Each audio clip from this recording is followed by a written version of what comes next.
20-year-old Sarah Rodriguez and Matt Corbett have lived here all their lives. I think my parents are planning a dinner for Saturday night. This Saturday? This Saturday. Whole family.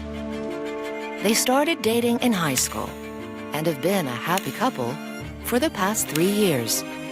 Sarah was a very bubbly, cheerful, happy person, one of those people who lights up a room.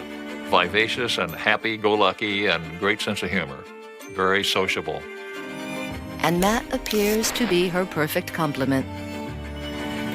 Matt was wholesome, one of those guys that every mom dreams of their daughter finding this sweet, kind, nice, polite, well-mannered person. Good-looking kid, fairly athletic build, and he looks strong and physically fit. He is very, very loyal to his family and his friends. The longer they're together, the more serious their relationship becomes. It wasn't just a high school romance to them. They were thinking beyond to expanding their families, to being together for the long term. But Sarah is keeping a secret locked in her heart. She's been with the same nice guy since high school, and after 3 years, she can't help wondering what it might feel like to be with someone else. By 2002, Sarah was out of high school. She was still with Matt, but at that time, she was looking to see what else was out there, really looking at what do I want to be doing, who do I want to be with. There's probably part of her, like in everyone else in that situation, that wonders what they're missing. So one morning, when Matt is out at work, Sarah opens her computer and makes a fateful decision to explore her options.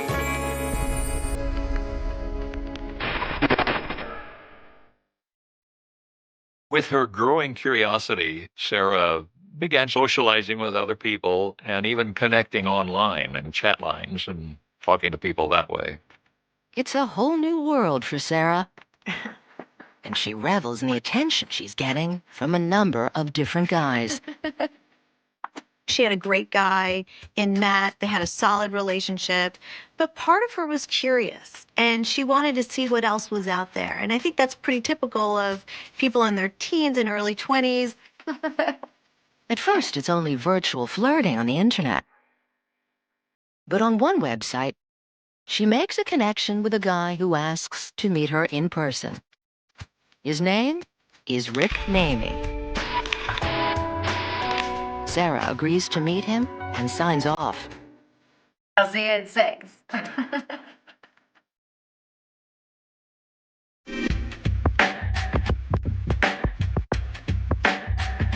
And soon after, Sarah finds herself waiting for her first blind date in 3 years. When Rick arrives, he makes quite an impression. Rick was a little less than 6 feet tall, dark hazel eyes, close-cropped hair, a few tattoos, and rather a foreboding appearance. How you doing? He had that bad boy appeal that drew in a girl like Sarah, a sweet, wholesome girl. She wants something like that to add a little bit of excitement to her life. Rick had a dangerous aura about him. He seemed more physical, more perhaps powerful, more adventurous. Now you could say, and this is what the studies show, the reason why bad boys are so appealing is because they're like the alpha male. He seemed so macho and handsome and strong, and he was like men she had not experienced before. But Rick isn't just a bad boy. He's also the doting father of a 3-year-old daughter from a previous relationship. Sarah appeared to be very excited by the idea that Rick was already a father. Hey, we should go for a ride. You want to go for a ride? Sure. And by the end of the date, she knows she wants to see him again. Did you have a good time? Yeah, I did. Good. We should do it again. Okay. I think Sarah stepped out of her own comfort zone as an adventure. She wanted to do something she had never done before, and Rick seemed to offer that to her.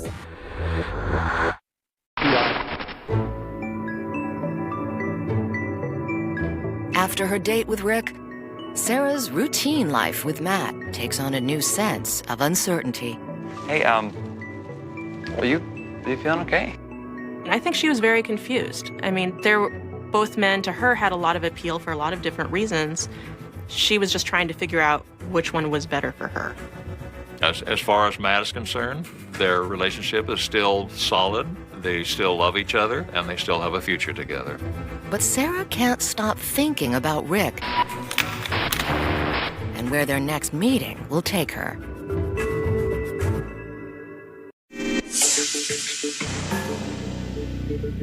A few days later, her questions are answered. At Rick's request, she meets him at his apartment. He wanted not only to bring Sarah into his world and into his apartment, but he wanted things to get sexual.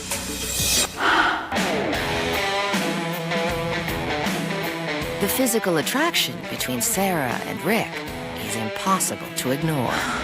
And it doesn't take long before they give in to their intense desires.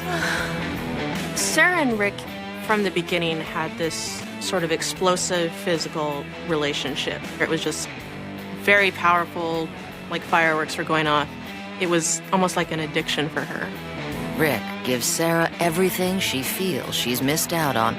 This was pretty powerful stuff. I mean, when someone knows what they're doing in the bedroom, that's pretty seductive. It has been suggested that maybe she was experiencing some intimate delights with him that she had not experienced before. Sarah's sexual awakening thrills her.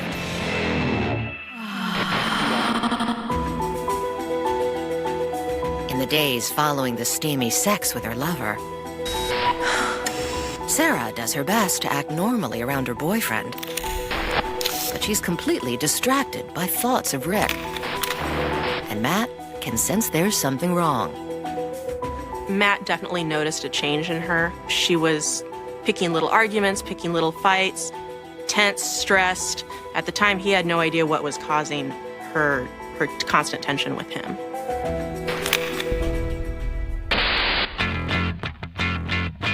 As the affair escalates, Sarah finds herself pushing past her own boundaries in her efforts to please her demanding lover. He started exerting more control over her, asking her to do more things, I think experimenting sexually, trying to do things that were way, way, way outside of her comfort zone. There were a lot of huge red flags. At one point, Rick asked Sarah if she would pose nude for him. And despite her upbringing and her high moral values, she agreed to do that. And he had several pictures of her nude. Sarah senses a disturbing darkness in Rick, but she is powerless to resist him. At first, that controlling that strength of his may have been exciting for her, a bit of a turn-on. She wasn't really aware of the depth of how shady he was.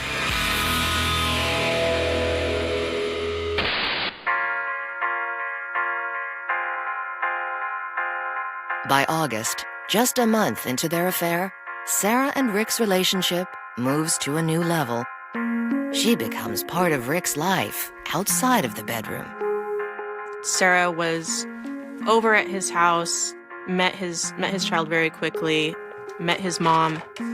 So this was a real turning point for Sarah because she's really investing in this relationship with Rick, and it's really complicating her life at this point. All this time, Sarah has been hiding her relationship with Matt. She tells Matt that she needs some space, but she doesn't reveal that she's been sleeping with another man. He still felt they were on solid ground. They were just kind of giving each other a little bit of space. I think she still loved Matt, but I think she also loved Rick. And seeing both of them regularly and trying to figure out which one shall I settle down with. Sarah thinks she can balance the demands of her double life, but she's playing with fire.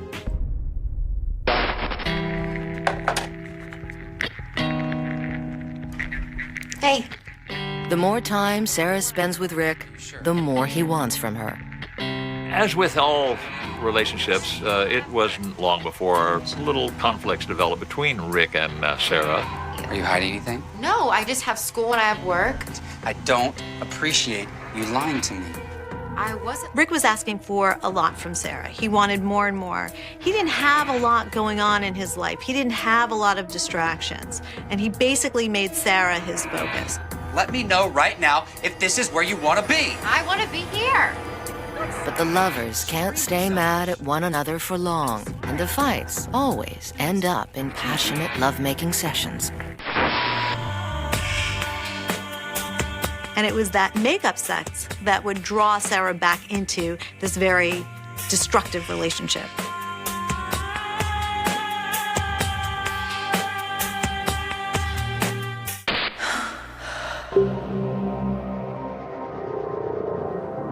Then, in September 2002, Sarah makes an alarming discovery that could bring both relationships to a crashing halt. Sarah found out that she was pregnant. So Sarah is now left with the decision of how is she going to tell the father of her baby what's going on? Sarah's reckless but exhilarating secret affair just became very real. She'll have to decide whether to come clean with Matt, run off with her temperamental lover, or continue to deceive them both.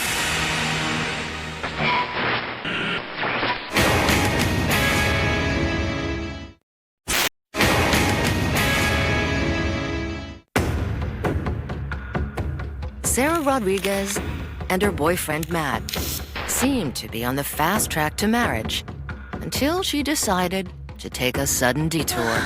Her torrid affair with Rick Namey was supposed to be just a fun experiment, but it's quickly turning into a disaster. Sarah has just found out she's pregnant, and she's certain that Rick is the father.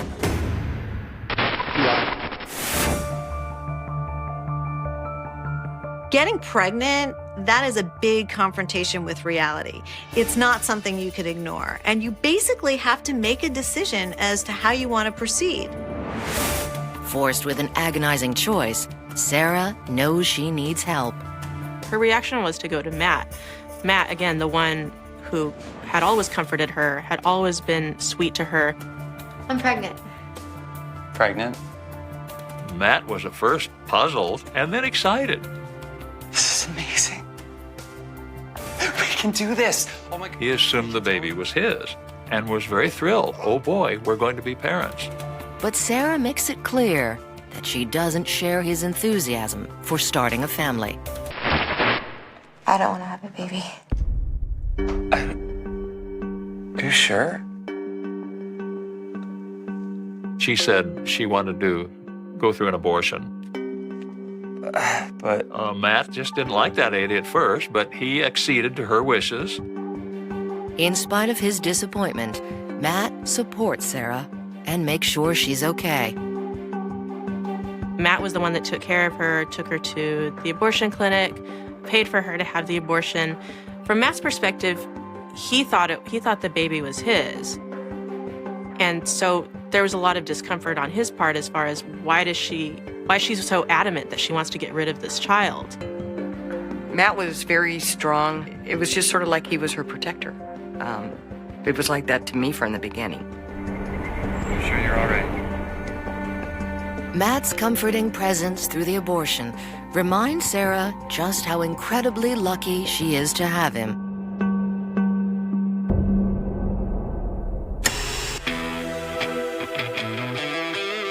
But in spite of that realization, she still can't seem to break things off with Rick. After the abortion, Sarah continued to see Rick and continue with him over quite a few months.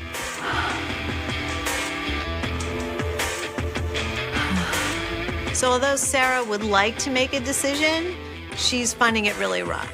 And although she's turning emotionally to Matt more and more, to give up Rick completely is proving far more difficult than she ever imagined. Rick still doesn't know he's not the only man in Sarah's life. but she can't keep her secret forever. After 4 months of sleeping with Rick, Sarah still can't choose between the two men. But Rick can sense a shift in her priorities. He started to realize that her world really didn't revolve around him, whether it was school or hanging out with Matt. He started becoming extremely possessive. His life is not filled up with anything really healthy or diversified. He doesn't have a steady job. He's basically kind of a flounderer.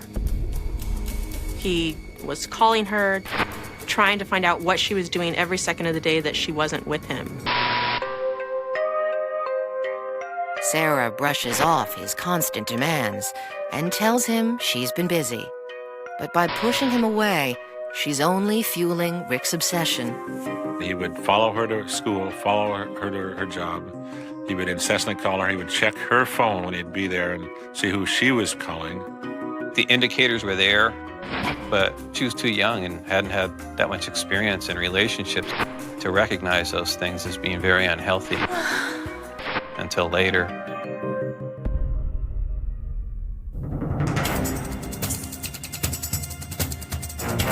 After weeks of trying to get Sarah's full attention, I called you. My phone was off. I had custody. Rick's frustration hits the boiling point. Another misunderstanding flared up between Rick and Sarah, When I call, you're supposed to pick up. and he shoved her. So she fell on her backside. She was just so shocked that she didn't know how to cope with it. She was almost blaming herself, like, what did I do to make this happen? What did I do to turn this previously just nice, exciting guy into a guy who wants to hit me? Rick's outburst leaves Sarah shaken, but she's been intimidated by him before.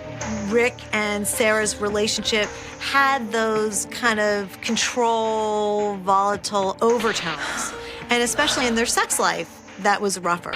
So in some ways, Sarah was desensitized or groomed, if you will, to accept something she wouldn't accept otherwise.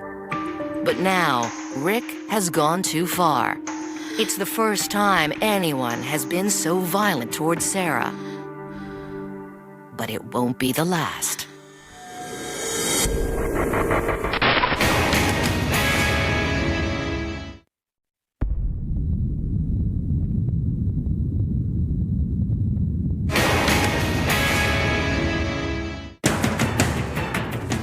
Unbeknownst to her steady boyfriend Matt, Sarah Rodriguez has been carrying on a steamy affair with bad boy Rick Mamie for 9 months. I think what kept Sarah going back to Rick was the sex.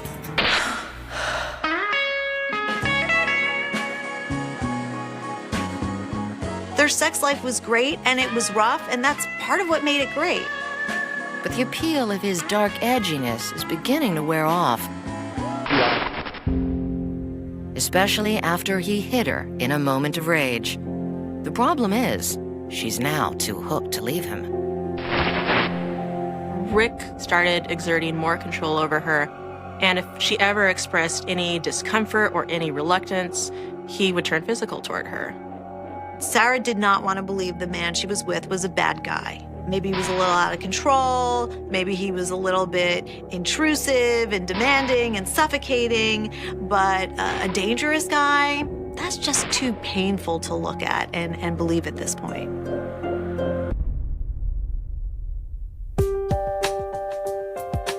Then, one afternoon at Rick's house, Sarah finds a part of Rick's past he's tried to keep secret. Sarah happened to stumble upon some information that Rick was going to be ordered to court in regards to a restraining order for one of his former girlfriends.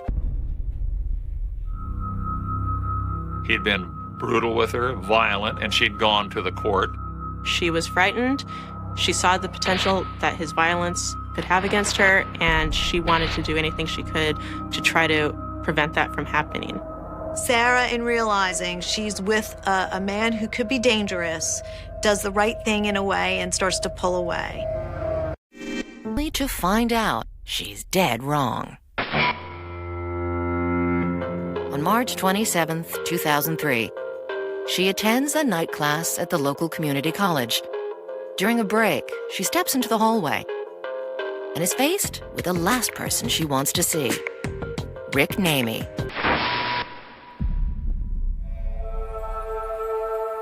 Trying to avoid a confrontation, Sarah steps back into the class, hoping he'll leave.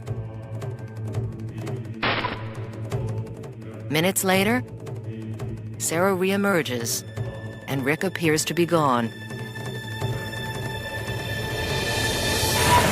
He grabbed her and slammed her against the door, and Why did you tell anybody about it? and he put her hands out to her throat and began choking her. Hurting me, stop. He was very, very upset, being vulgar and violent with her. He had said to her, "Do not report this or I will kill you. I have a gun in my car." And I will kill you. Rick fled.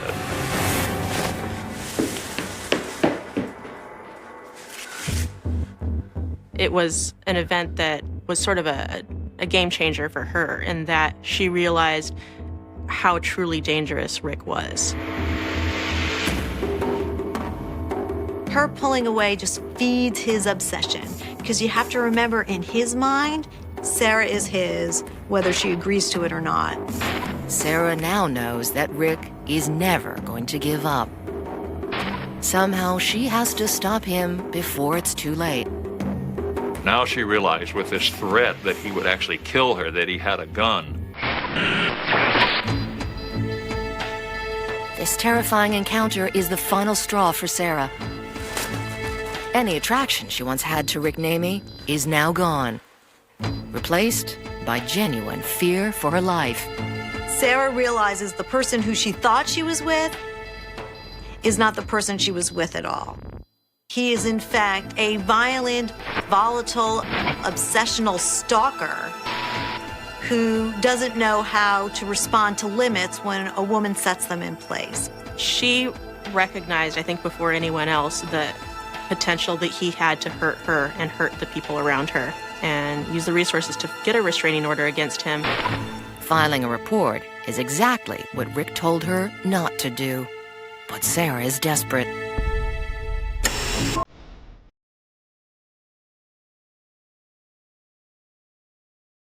She also decides it's time to come clean with Matt. I'm sure it was not a comfortable conversation to tell Matt exactly what had been going on with Rick. I have to tell you something. I was unfaithful to you. I think at the point that Sarah told Matt about Rick, it was focused on the danger that Rick presented. It was all about telling Matt everything he needed to know so that he could provide the comfort and protection that she was looking for. Matt is devastated. I really need you. But he also understands that the threats Rick has made against Sarah are very real. His deepest instinct was to protect her. It wasn't about, being angry that she had done these other things. It was about, okay, let's move on from that. I forgive you, and let's protect you from this awful person. He's kind of a take charge, be there for you type of person, and that's exactly how he reacted. He didn't let her down. We'll be fine. With the restraining order in place and Matt looking out for her, Sarah feels like a huge weight has been lifted from her.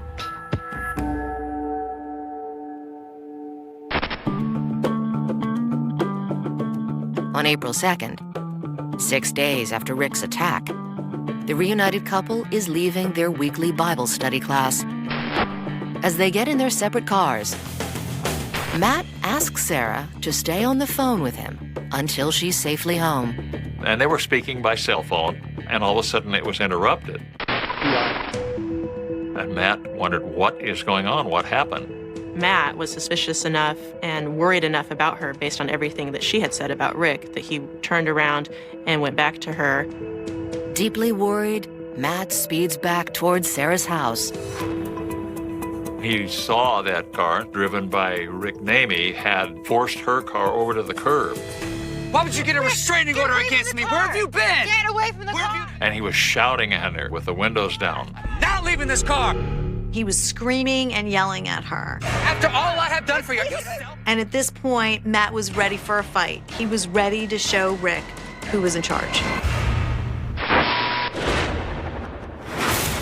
Matt will risk everything to protect the woman he loves, ensuring that this twisted triangle will end in violence, heartache, and tragedy.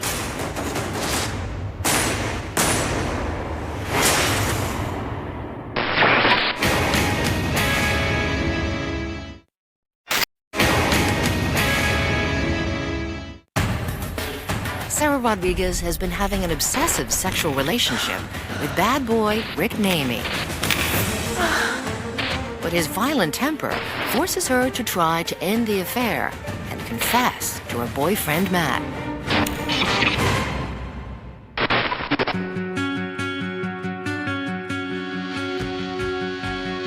On April 2nd, 2003, Matt's love is put to the test when he finds Rick screaming at Sarah on the side of a road.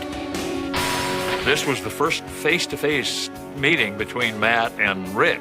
Rick, please! Hey, that's enough! What's wrong with you? Matt was definitely physically prepared to protect Sarah. He was a very athletic guy, and she was pretty much the most precious thing in his life. He was going to beat the hell out of him. Matt, no! I will never see you again! Matt, I don't ever want to see you again! Matt! But Namey sped off at that moment.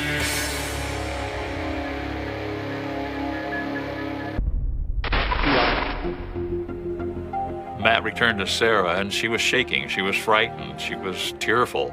She didn't expect that to happen. Matt now understands how dangerous Rick is, and Sarah realizes that her ex-lover will stop at nothing to get her back. She knows that she needs to eliminate Rick from her life, and she needs to do it in a major and extreme way.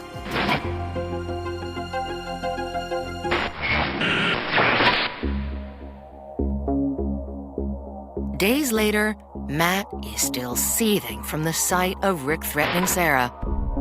Matt has gone from boyfriend to bodyguard and really sees himself in this role of protector.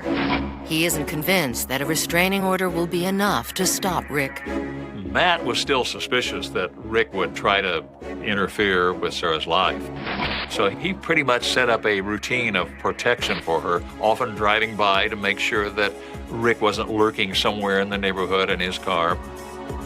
Matt would welcome a physical altercation with Rick. He wanted to show him that you can't do this to my girl, and he was really ready to do anything necessary to ensure that Rick understood that. But Matt isn't the only one who's furious. Rick might be lying low, but his anger is also about to explode. They were dealing with a very rageful man who couldn't let anything go. In fact, things were getting more intensified for him. So as he was sitting alone, he was thinking about the scenario and just becoming more and more enraged. Meanwhile, Sarah and Matt try to return to a normal life.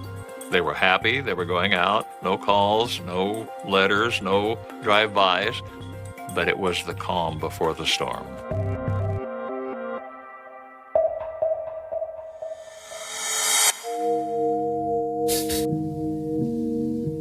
Then, at 5:23 p.m. on April 16th, 2003, a 911 call comes in to the Orange County Police Department.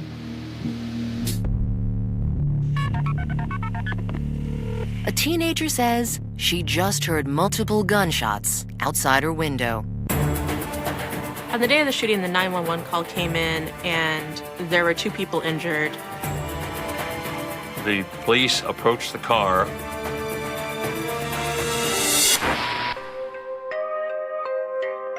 The driver appeared to be deceased from a gunshot.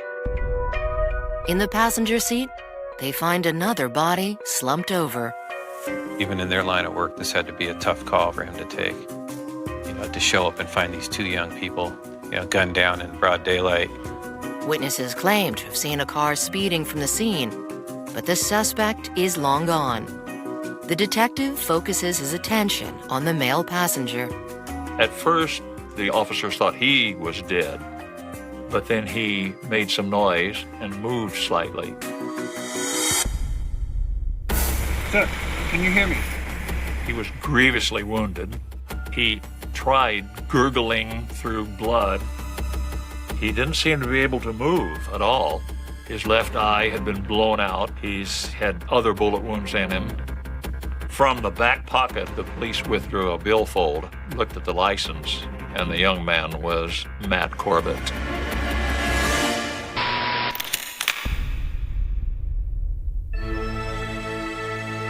When we got the call,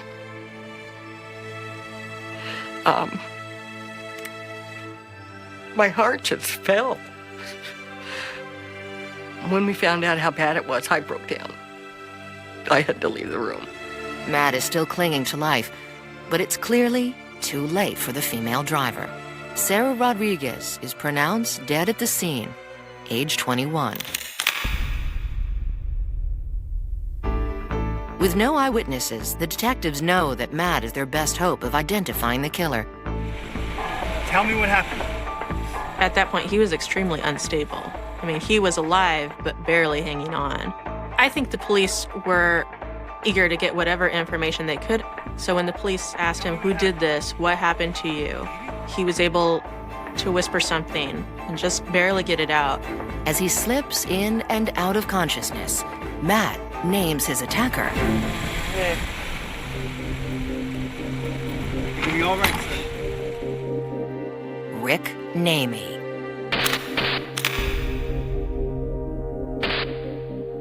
The police inform Sarah's family and ask if they can provide them with any information about Rick. When they went to Sarah's mom and she was able to tell them all about Richard Namey, at that point, they just had to find him. Police identify the getaway car from witness reports and find it's registered to Rick's sister.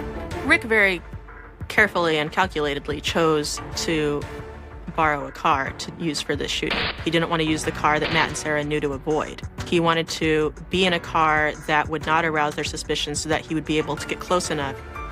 Police question Rick's mother and sister, but no one has any clue where he might be.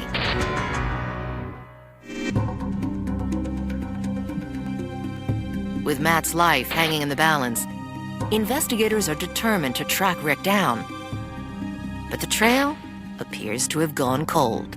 Rick Namey was nowhere to be found. They put out an APB for him to try to capture him, but he was missing somewhere.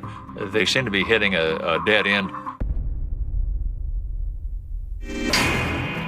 The police are now certain that Rick is responsible for this heinous crime.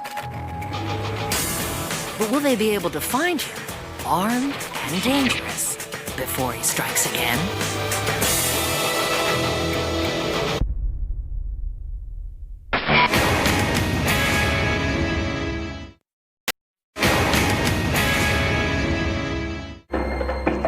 Sarah Rodriguez was feeling restless after 3 years with her high school sweetheart.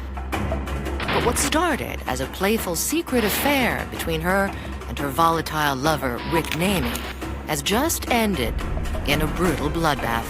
With Sarah dead and Matt lying in critical condition, investigators are on the hunt for this armed killer.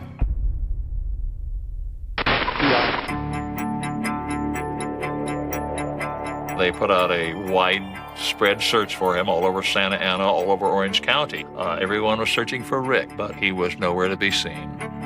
Police put out an APB for a dark sedan that was reported to have sped away from the crime scene. But they get no leads and have no idea where Rick may be hiding out.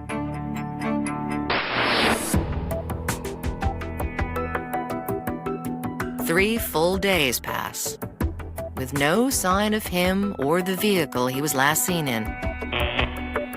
Then a routine call about a carjacking comes in.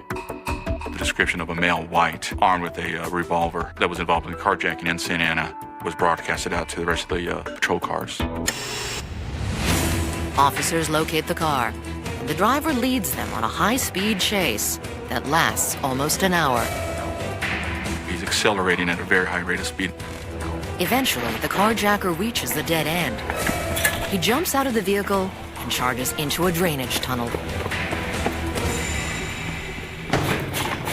The officers pursue him on foot, He has a .357 Magnum, so they're exercising extreme caution.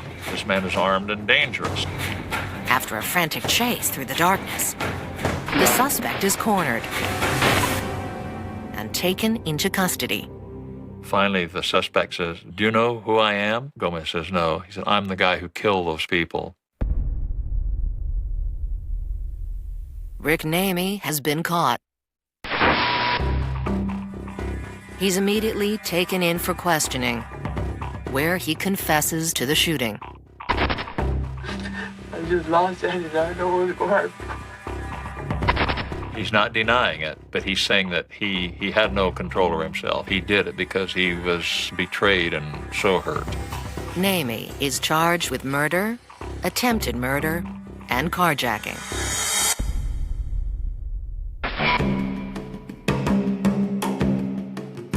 On September 23, 2004, Rick Namey's case goes to trial. And in the courtroom, the prosecution calls a surprising star witness, Matt Corbett.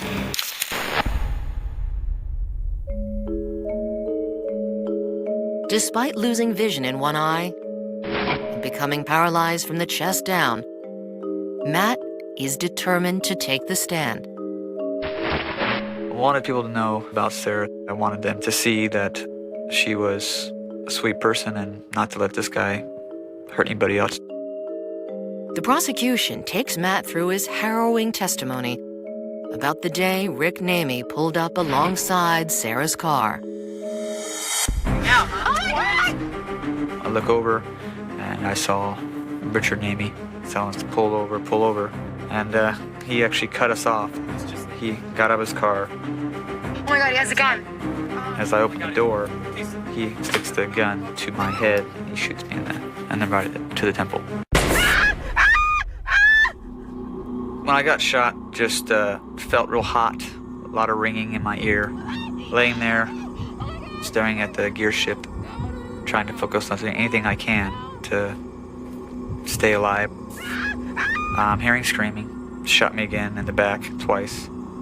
And I remember me trying to touch Sarah, but he went around the car and then shot her once in the temple, killed her.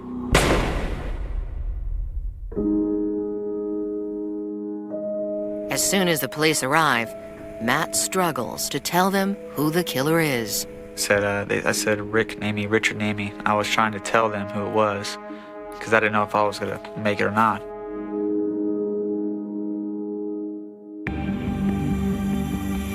The defense argues that this was a hot-blooded crime of passion, not cold-blooded murder. The defense was saying he was out of control. He did not know what he was doing. He was in the heat of passion. Really, it was a bit more than that, because here you have a man who was obsessing about how he was going to punish Sarah for leaving him, and the idea of getting rid of her, he was just waiting for the right opportunity. I got the sense from Richard Namey that he would do that again. This guy was just a loose cannon, needed to be put away. It's over.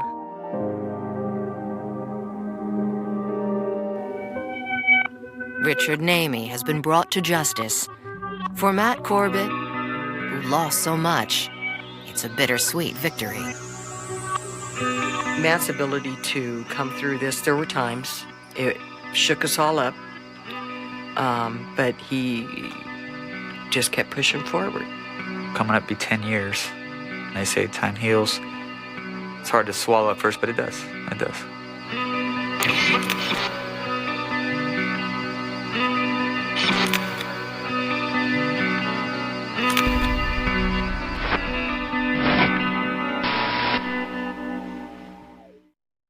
The Pacific Ocean is vast. An endless expansive deep blue that historically isolated the island scattered across its surface from the rapid industrialization and geopolitical maneuvering of the early 20th century.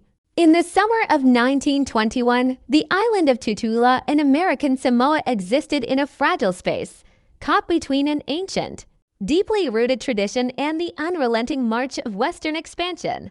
It was a place where the dense, emerald canopies of the untamed jungle met the crashing, foam-tipped waves of the rugged shoreline, a landscape that had remained largely untouched and unchanged for centuries. The air was perpetually heavy, thick with the suffocating tropical humidity that defines the South Pacific, carrying the complex scent of sea salt, damp earth, and blooming flora. Yet, beneath this seemingly tranquil and timeless exterior, a profound and irreversible shift was taking place within the very fabric of the island's society. Tutuila was no longer merely the sacred domain of its ancestors. It had been abruptly transformed into a strategic military outpost, a territory formally folded into the vast ambitions of a distant, commanding superpower. This was an era defined by a strict, unyielding military occupation. The United States Navy had taken absolute control of the territory, bringing with it a rigid, uncompromising system of governance that stood in stark contrast to the fluid, deeply communal ways of the indigenous Samoan population. At the helm of this occupation was Naval Governor Waldeway Evans, a man whose explicit mandate was to maintain absolute order, secure the strategic port, and assert the undisputed dominance of American law over the territory. Under his strict command, Tutuila was not just administered. It was held under a state of rigorous military control.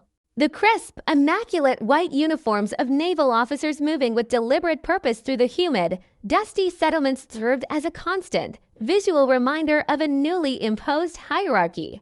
The American administration viewed the island purely through the clinical lens of naval discipline, where rules were written in stone, authority was absolute, and any deviations from the mandated order were met with swift, calculated, and overwhelming force. They sought to impose a framework of civilized justice that was entirely alien to the volcanic soil of Samoa, a complex system built on formal courts, written statutes, and unilateral decisions handed down from a central, untouchable authority.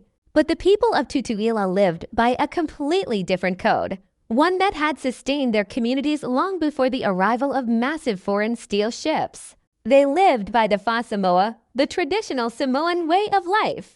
This was not merely a set of rules or polite guidelines, but a complex, living social fabric that governed every single interaction, every land dispute, and every village alliance. In the intricate world of the Fa Samoa, the individual was completely inseparable from the family, and the family was entirely inseparable from the village.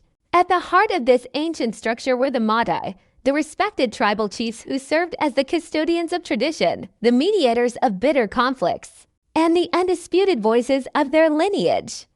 Justice in this world was deeply personal and inherently communal. It was not administered by a distant, impartial judge sitting in a quiet courtroom, but negotiated through elaborate customs, extensive communal dialogue, and, when grievances ran too deep, through blood. An offense against one man was an offense against his entire extended family, a dark stain on their collective honor that demanded immediate and proportional rectification.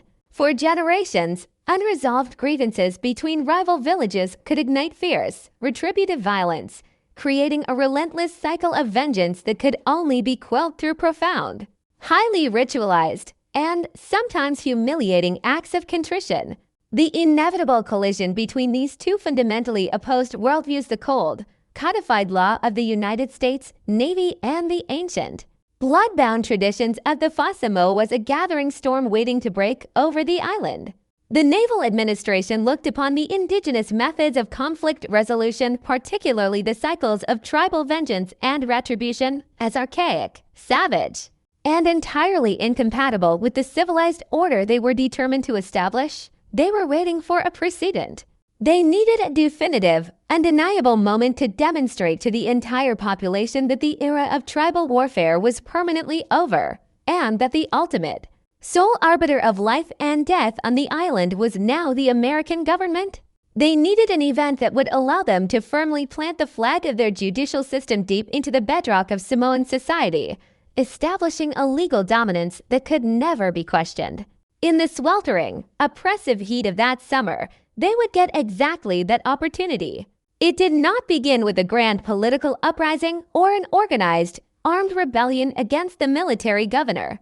Like so many devastating tragedies that unexpectedly alter the course of legal history, it began with a deeply personal, intensely intimate grievance. It began in the shadows of the island's clandestine activities, far from the watchful, patrolling eyes of the naval guards. It was a localized dispute rooted in the most common and destructive of human frailties, money, fragile pride, and the devastating, crushing weight of public humiliation. The tension had been simmering quietly but dangerously between two men from different corners of the island, a quiet hostility that grew more toxic with each passing day. In a society where reputation and public face are paramount, where a man standing among his peers is his absolute most valuable currency, to be stripped of that dignity in front of others is not a minor offense. It is a fundamental violation, a social execution that, in the minds of some who feel they have lost everything, can only be avenged by inflicting physical death upon the transgressor. This is the story of how a single, deafening gunshot echoed across the rugged terrain of Tutuila, violently shattering the fragile peace and forcing an explosive confrontation between two vastly different systems of justice. It is the story of a brutal crime that quickly transcended the individuals involved, becoming a crucial legal milestone that would forever alter the historical trajectory of American Samoa. When the trigger was finally pulled in the dense underbrush, it set in motion a chain of events that moved with a terrifying, unstoppable speed. In mere weeks, the ancient, deeply held rights of Native families to seek blood vengeance for a murdered relative would be preempted and silenced by the heavy gavel of a military tribunal. The violent incident would trigger profound, desperate cultural rituals of apology, frantic attempts by the Mata to prevent a full-scale village war from erupting, while simultaneously being seized upon by the naval administration as the absolute perfect opportunity to enforce their ultimate jurisdiction. What immediately followed the violence was a timeline so compressed, a legal process so breathtakingly rapid, that it would later spark fierce, sustained debate and constitutional outrage thousands of miles away in the mainland United States. From the exact moment the fatal, agonizing wound was inflicted in the dense foliage along a quiet dirt path, to the moment a grim wooden gallows was hastily constructed in the center of the territory, only 26 days would pass. 26 days to arrest, process, try, convict, and permanently execute a man under a complex system of foreign law he barely understood, entirely without the fundamental protections that the American Constitution supposedly guaranteed to anyone under its flag. This specific case was never just a straightforward murder trial. It was a calculated demonstration of absolute, unchallengeable power. It was the precise moment the United States Navy decided to show the people of Tutuila, and perhaps the watching world, exactly who held the ultimate, unquestionable authority over life and death on the remote island. To truly understand the immense gravity of this historical moment, we must strip away the clinical distance of naval records and immerse ourselves in the suffocating, paranoid tension of that summer. We must picture the remote, traditional villages, isolated by treacherous, rocky coastlines and thick, impenetrable jungle, where whispers of unpaid debts and deep-seated animosity traveled fast on the humid wind. We must feel the profound, corrosive sense of shame that slowly consumed a man until it hardened into a cold, calculated, and singular intent to kill. We must recognize that the extreme violence, when it finally erupted in the shadows, was not a crime of sudden, blind passion, but a deliberate act of perceived restoration, a desperate, fatal attempt to reclaim lost honor in a world where honor was literally everything a man possessed. Yet, the fatal, tragic mistake was failing to recognize that the rules of engagement on the island had fundamentally changed. The old, ancestral ways of settling scores, of allowing rival families to clash violently and eventually reconcile through the sacred, time-honored rituals of the Fa Samoa, were being methodically and ruthlessly dismantled. The naval governor was watching closely. The military administration was actively waiting for a misstep, waiting for a localized tragedy to use as an opportunity to implement their ultimate deterrent. When the heavy blast of the shotgun finally tore through the humid island air, it did not just end a human life. It signaled the permanent, violent end of an era. It provided the exact catalyst the Navy needed to aggressively usher in a new, uncompromising reality that would forever strip the tribes of their lethal autonomy. As we delve deep into the shadows of 1921, we are not just examining a century-old homicide wrapped in military reports. We are bearing witness to the painful, forced birth of a modern judicial system in a remote territory governed purely by military decree.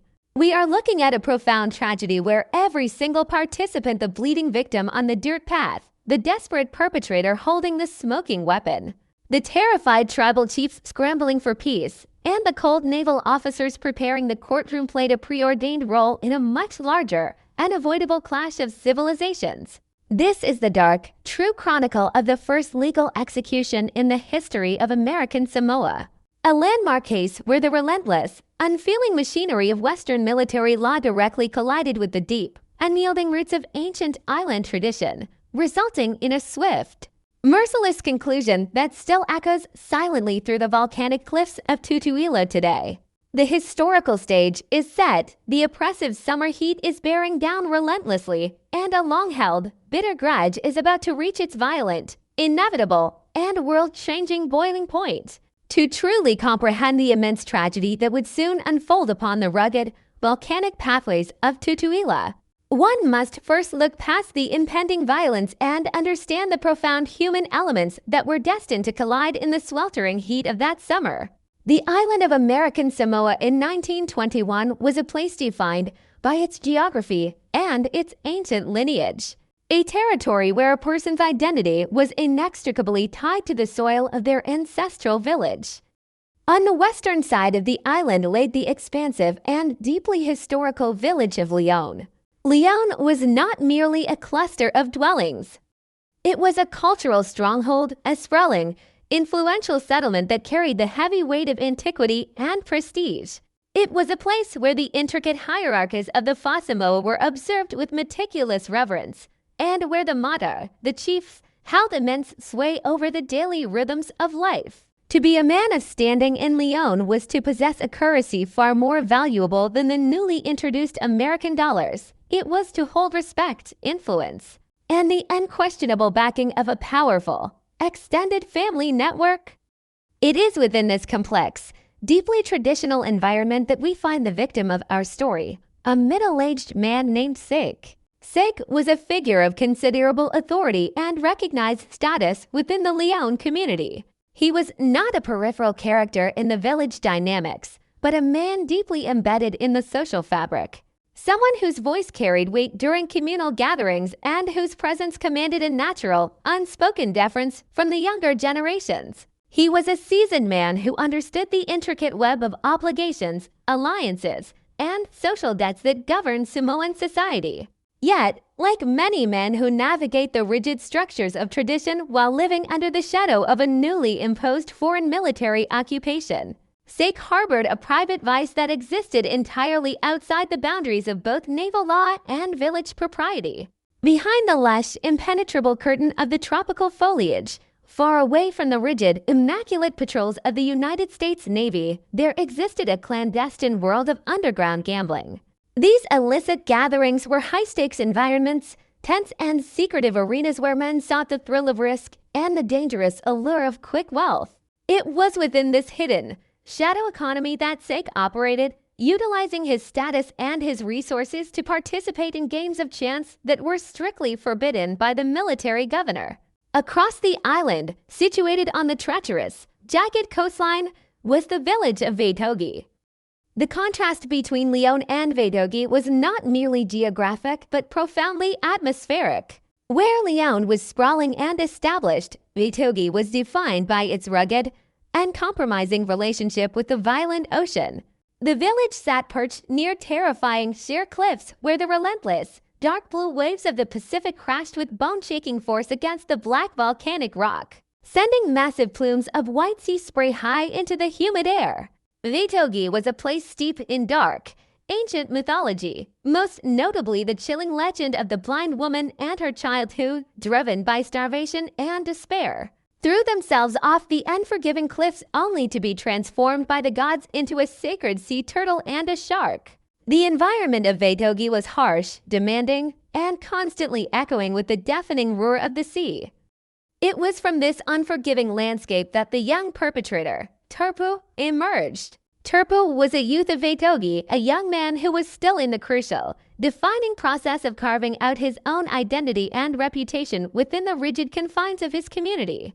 Unlike Sake, Turpu did not yet possess the protective shield of middle-aged seniority or the established, unshakable respect of the wider island. He was a young man deeply sensitive to the fragile nature of his own social standing, acutely aware that in the Fasamoa, a man's reputation is a delicate, easily shattered construct that must be fiercely guarded at all costs. The fatal intersection between Sek, the established man of Leon, and Turpu, the sensitive youth of Vaetogi, occurred entirely within the suffocating, smoke-filled atmosphere of the island's secret gambling rings. The exact nature of the games they played remains lost to history, but the outcome of these clandestine sessions was a tangible, festering poison, a significant financial debt owed by the young Turpu to the older, more powerful Sake. In any culture, an unpaid debt is a source of tension, but in the highly structured, face-saving society of early 20th century Samoa, it was a volatile, combustible social failing. For Turpu, the inability to repay the money was not just an economic shortfall. It was a silent, creeping shame, a failure that threatened to diminish his standing as a capable man. For Sake, the unpaid debt was an insult to his authority, a blatant disregard for his established status, and a challenge to his financial dominance. As the weeks dragged on, the tropical heat seemed to amplify the growing animosity between the two men. Sake, likely pressured by his own financial obligations or simply driven by the arrogant confidence of his seniority, began to aggressively demand his money. He did not seek the quiet, diplomatic intervention of the village chief, nor did he attempt to negotiate a graceful, face-saving resolution. Instead, he chose a path of confrontation, relying on his superior social standing to intimidate the younger man. The breaking point, the singular catalyst that would inevitably lead to the shedding of blood, was not a physical altercation, but an act of profound, calculated psychological violence. The moment of rupture occurred in a public setting, surrounded by the judging, watchful eyes of other men from the villages. The exact location is a footnote, but the devastating impact of the event is the very core of this tragedy. Sake, exhausted by Tupu's delays and determined to assert his dominance, cornered the young man in front of their peers. He did not merely ask for his money. He weaponized his words, using his seniority to launch a brutal, humiliating verbal assault on Turpu. In the piercingly clear, unforgiving light of day, Sake loudly and aggressively demanded the repayment of the gambling debt, deliberately exposing Tupu's financial failure to the entire gathering. He mocked the young man's inability to pay, stripping away his dignity layer by agonizing layer. He insulted his character, questioned his integrity, and, most disastrously, he publicly humiliated Turpu in a society where public face is the absolute foundation of a man's existence. To the Western mind, a public scolding over a debt might be viewed as incredibly embarrassing, a deeply unpleasant social friction, but perhaps something that can eventually be forgotten. However, within the intricate, deeply internalized parameters of the Fasamoa, what Sake did that day was an unforgivable social execution. In Samoan culture, the concept of nurturing and protecting the sacred social space and relationship between people is absolutely paramount. Sake had not just crossed that sacred space, he had utterly obliterated it. By shaming Turpu in front of other men, Sake had essentially erased the young man's honor.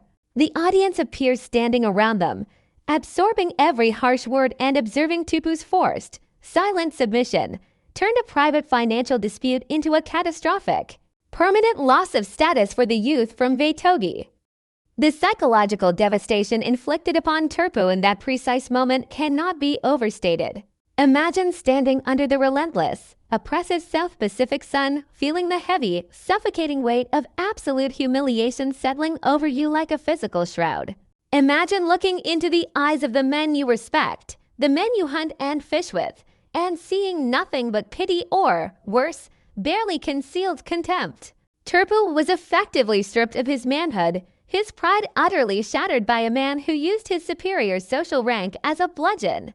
In the agonizing, deafening silence that followed Sik's tirade, Turpu did not erupt into a sudden, explosive fit of rage. He did not scream or throw a punch, which might have released the tension and perhaps altered the course of history. Instead, the young man absorbed the venomous insult deep into his core. The humiliation bypassed his immediate anger and settled coldly into his soul, mutating instantly into a dark, frozen, and singular resolve. The debt was no longer about money. The currency had fundamentally changed. The balance could no longer be restored with American dollars or traditional woven mats. Sik had taken Tupu's life in a social sense, and the young man's deeply ingrained cultural conditioning, warped by the devastating shame of the moment, dictated that true balance could only be restored by taking Sik's physical life in return.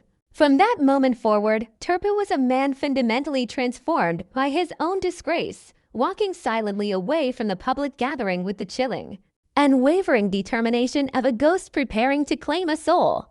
The profound tragedy of this escalation is that both men were acting out scripts written by their cultural environment, yet utterly blind to the catastrophic consequences those actions would provoke under the new regime. Sik believed his status protected him, that he could humiliate a younger man with total impunity, entirely underestimating the lethal, desperate lengths to which a shamed man will go to reclaim his fractured honor. Turpu, completely consumed by the agonizing fire of his public disgrace, believed that he was operating within an ancient right to seek vengeance, failing to comprehend that the surrounding world had drastically, irrevocably changed, and that the watchful, unyielding eyes of the United States Navy would not tolerate a blood feud. The stage was now perfectly, tragically set. The middle-aged man of authority had unwittingly signed his own death warrant with words of arrogance, and the humiliated youth had quietly, resolutely accepted the role of executioner. The humid, heavy air of Tutuila was now thick with an invisible, suffocating tension, waiting only for the inevitable, violent collision that would leave a man bleeding to death on a dirt path and plunge the entire island into a terrifying, unprecedented legal nightmare. The countdown to the fatal ambush had silently begun, driven entirely by the dangerous, combustible mixture of an unpaid gambling debt and a shattered, unrecoverable pride.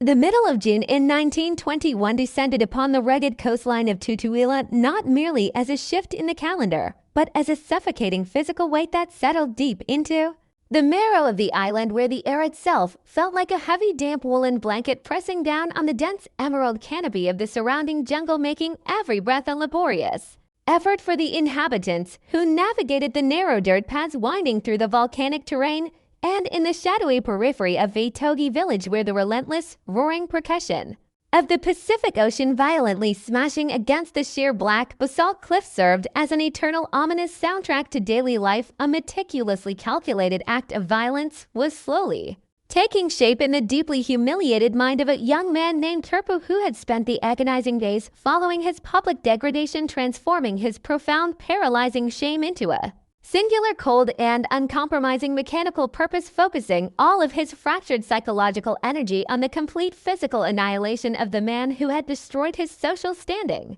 The weapon he chose for this grim and terrible task was not a traditional instrument of island warfare, nor was it a common tool of agricultural labor, but rather a heavy, large caliber shotgun, a highly restricted and lethal piece of machinery that represented a stark anomaly in the native environment, because the United States Navy, which held absolute military jurisdiction over the territory, tightly controlled the importation and distribution of all firearms, permitting them only under the strictest of regulations, primarily for the mundane purpose of hunting wild birds meant to supplement the local diet. Yet Turpu had somehow managed to procure this devastating weapon, preparing it with a cold, meticulous efficiency that betrayed the absolute finality of his dark intentions.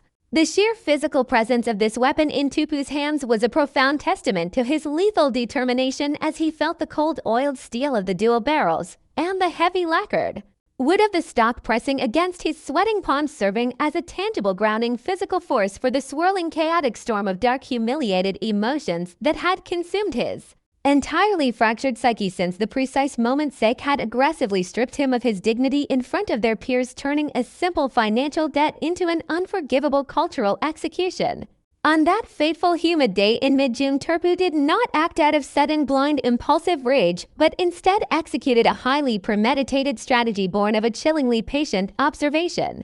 Because he had spent considerable time discreetly studying the predictable daily rhythms of his tormentor, tracking Sek's routine movements between the coastal settlements and accurately identifying the exact rural thoroughfare the older man from Lyon would inevitably use to traverse the rugged, overgrown outskirts of Vaitogi. The path he selected for the ambush was narrow and unforgiving, entirely carved out of the encroaching thicket of twisted, massive banyan roots, giant fern fronds, and dense tropical underbrush that aggressively choked the volcanic soil, creating a natural claustrophobic corridor where the violent vegetation completely swallowed the sunlight, casting long, deep, distorted shadows across the packed dirt, providing the perfect geographical advantage for a hidden predator. It was exactly within this suffocating green tunnel that Turpu chose to quietly construct his fatal trap, carefully concealing his physical form within a thick, dense cluster of broad-leafed foliage that offered perfect natural camouflage against the surrounding jungle, while simultaneously affording him a completely unobstructed lethal vantage point of the winding trail ahead, allowing him to monitor any approaching footsteps without exposing his own position. As the young man crouched completely motionless in the stifling heat of the makeshift blind, the physical environment seemed to actively conspire with the terrible gravity of his intent. Where the oppressive tropical humidity caused streams of salty sweat to cascade down his rigid face, stinging his unblinking eyes, while the relentless biting insects of the deep bush swarmed over his exposed skin, yet Turpu remained entirely unmoving, his muscles coiled as tight as heavy steel springs, his breathing deliberately slowed to a barely perceptible rhythm, entirely hyper-focused on the narrow patch of dirt where his fate and Sek's were destined to violently intersect.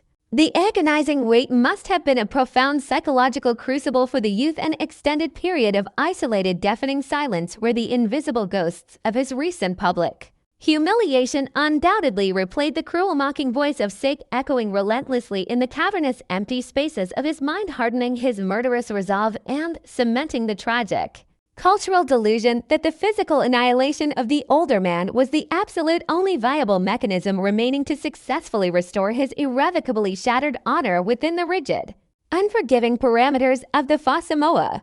Unbeknownst to the hidden executioner waiting silently in the dark shadows, the unsuspecting victim was steadily making his way down the winding trail, entirely oblivious to the catastrophic violence that was patiently waiting just around the bend as Sek, the highly respected middle-aged man from the ancient village of Lyon, walked with the measured, confident stride of someone who firmly believed in the absolute security of his elevated social standing and his deeply entrenched, unquestionable authority within the community hierarchy, completely unaware that the heavy, oppressive air surrounding him was charged with a lethal, fatalistic energy that was about to permanently extinguish his existence. As Sek progressed steadily further down the isolated dirt path, perhaps his mind was casually occupied with the mundane administrative duties of his large village, the complex, interwoven social dynamics of his extended family, or perhaps even the very illicit gambling debts that had inadvertently signed his own inescapable death warrant, but whatever fleeting thoughts occupied his final living moments, they were tragically and abruptly severed from existence without a single solitary warning sign. The terrible transition from peaceful tropical isolation to absolute devastating violence occurred in a mere fraction of a second when Sek stepped directly into the predetermined kill zone, triggering the fatal, irreversible sequence of events Turpu had obsessively rehearsed in his traumatized mind 1,000 times over. With terrifying explosive suddenness, Turpu burst violently forth from the dense camouflage of the underbrush, stepping aggressively directly onto the center of the narrow dirt path, completely blocking the older man's forward progression and raising the heavy, dark barrel of the large caliber shotgun in one fluid, practiced, and entirely uncompromising motion that allowed for absolutely no hesitation. The visual shock instantly registering on Sick's aging face in that infinitely small space of time between the sudden terrifying materialization of his humiliated debtor and the pulling of the heavy metal trigger must have been a profoundly tragic manifestation of absolute primal terror and immediate tragic comprehension of his own impending doom. There was absolutely no time whatsoever for the older man to mentally process the catastrophic shift in his reality, no time to instinctively raise his calloused hands in a desperate, futile, physical gesture of self-defense, no time to utilize the eloquent, persuasive language that had previously secured his social dominance, and most tragically of all, no time to utter a single desperate plea for his own life or offer a sudden frantic apology for the public shame he had so callously and arrogantly inflicted upon the fragile youth. Turpin, deeply consumed by the dark, suffocating gravity of his perceived cultural duty, did not hesitate for even a fraction of a heartbeat and aggressively pulled the heavy trigger, unleashing a devastating, catastrophic explosion of localized kinetic energy that violently shattered the peaceful quiet of the jungle canopy, completely drowning out the distant roar of the ocean. Because the heavy lethal weapon was deliberately discharged at point-blank range, entirely eliminating any possible chance of the expanding lethal spread of the heavy lead projectiles, dissipating over a longer distance the full concentrated, horrific, destructive force of the shotgun blast slammed directly and violently into the exact center of Sick's chest and lower abdomen with the absolute unstoppable, devastating force of a runaway freight train tearing through the humid air. The physical devastation instantly inflicted upon the fragile human body was instantaneous, catastrophic, and completely irreversible as the massive kinetic trauma violently tore through the complex biological architecture of the older man, completely obliterating vital internal organs, instantly destroying major vascular pathways, and causing an immediate, massive, and entirely uncontrollable catastrophic hemorrhage that rapidly drained the life from his physical form. The sheer concussive physical force of the sudden heavy blast violently physically lifted Sick completely off his feet and violently threw his rapidly failing body backward onto the hard, packed volcanic dirt of the trail, where he collapsed in a tangled, unnatural heap completely devoid of life before the echoing, thunderous roar of the gunshot had even finished fully reverberating off the distant, towering black cliffs of the Vaitogi coastline, marking a sudden, brutal end to a deeply respected life. The sudden, traumatic transition from vibrant, authoritative life to absolute, sudden biological death was so terrifyingly instantaneous that Sick likely experienced very little conscious physical pain, only the sudden, terrifying, blinding shock of the kinetic impact, followed immediately by the cold, absolute darkness of total systemic failure as the massive amount of dark red blood rapidly pooling on the dry, dusty dirt path served as a grim, terrible visual testament to the catastrophic finality of the brutal violence that had just transpired under the thick jungle canopy. In the immediate, ringing, deafening silence that rapidly followed the explosive shotgun blast, the heavy, thick tropical air became instantly saturated with the harsh, acrid chemical smell of burned, smokeless gunpowder, violently clashing with the heavy, metallic, coppery scent of fresh blood, creating a nauseating, unforgettable olfactory signature of cold-blooded murder that hung heavily and thickly in the stagnant, oppressive humidity, refusing to dissipate into the surrounding trees. Turbo stood completely frozen over the broken, rapidly cooling body of the man who had only days prior seemingly possessed all the power and absolute authority in their lopsided social dynamic, entirely enveloped in a sudden, profound, and terrible stillness as the massive surge of adrenaline that had exclusively fueled his murderous intent rapidly began to recede, leaving behind a cold, hollow, terrifying realization of the absolute permanence of his violent actions. He did not immediately panic or run frantically into the dense jungle trying to escape the scene of the crime, nor did he attempt to mount a desperate, chaotic escape from the island itself, because he possessed the intrinsic, fundamental geographical understanding of his profoundly isolated existence, knowing with absolute bone-deep certainty that the territory of Tutuila was a relatively small, remote landmass entirely surrounded by thousands of miles of unforgiving, empty, deep blue ocean, making any logical concept of physical flight an absolute logistical impossibility for anyone without access to a large seafaring vessel. instead moving with the slow, deliberate, and almost robotic, exhausted motions of a traumatized man walking slowly through a waking nightmare. Turbo slowly lowered the smoking, heavy weapon. Turning his back on the horrific bloody carnage he had just mercilessly unleashed upon the dirt path, and began the long, heavy, silent, solemn walk back toward the familiar domestic confines of his home in Vetogi village, where he quietly, meticulously, and hopelessly discarded the heavy murder weapon, seemingly entirely unaware that the deafening echo of the solitary gunshot he had just fired had not only permanently ended the life of a highly respected village elder, but had also simultaneously violently triggered an unstoppable and unprecedented legal and cultural avalanche that would rapidly, completely, and mercilessly consume his own life in the remarkably short span of less than a single lunar cycle, forever altering the historical trajectory of the entire island. The blood soaking into the dark volcanic dirt of the isolated trail did not remain a secret for long, as the heavy, humid jungle inevitably yielded its gruesome discovery to the very first unfortunate traveler making their way between the coastal settlements, sending a massive, terrifying shockwave of primal terror radiating outward from the brutal crime scene that moved significantly faster than the tropical winds, carrying the horrific news directly into the ancient heart of Leon village, where the initial paralyzing disbelief over the sudden violent murder of their highly respected elder sake almost instantaneously and violently mutated into a collective roaring inferno of profound grief and an absolute unyielding demand for immediate, total blood vengeance. Within the deeply entrenched, ancient, and highly structured societal framework of the Fasimo, the catastrophic sudden loss of a senior influential figure like Sake was never merely viewed as a singular isolated tragedy affecting a single household, but was instead universally recognized as a profound, unforgivable assault upon the honor, the dignity, and the very lifeblood of the entire extended family network and the village as a whole, fundamentally demanding an equal or significantly greater measure of extreme physical violence to properly restore the shattered cosmic and social balance that governed their entire existence.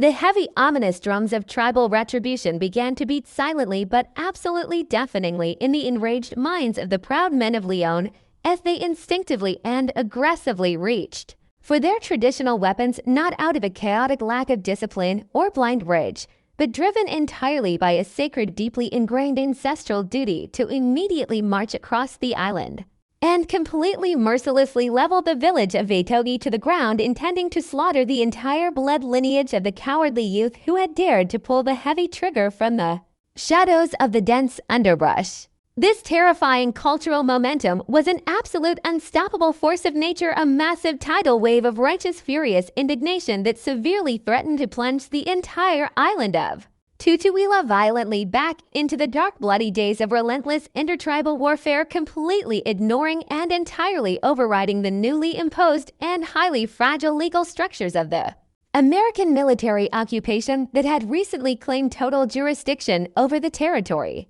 Across the rugged island in the coastal settlement of Vetogi, the chilling, devastating news of the assassination arrived like a suffocating dark storm cloud, instantly plunging the entire community into a state of absolute existential dread as they fully comprehended the catastrophic magnitude of the horrific, unprovoked crime their young, reckless youth Turpu had just committed, recognizing instantaneously that his single, desperate, violent act of reclaiming personal honor had effectively signed a collective, irreversible death warrant for his entire extended family and everyone he loved.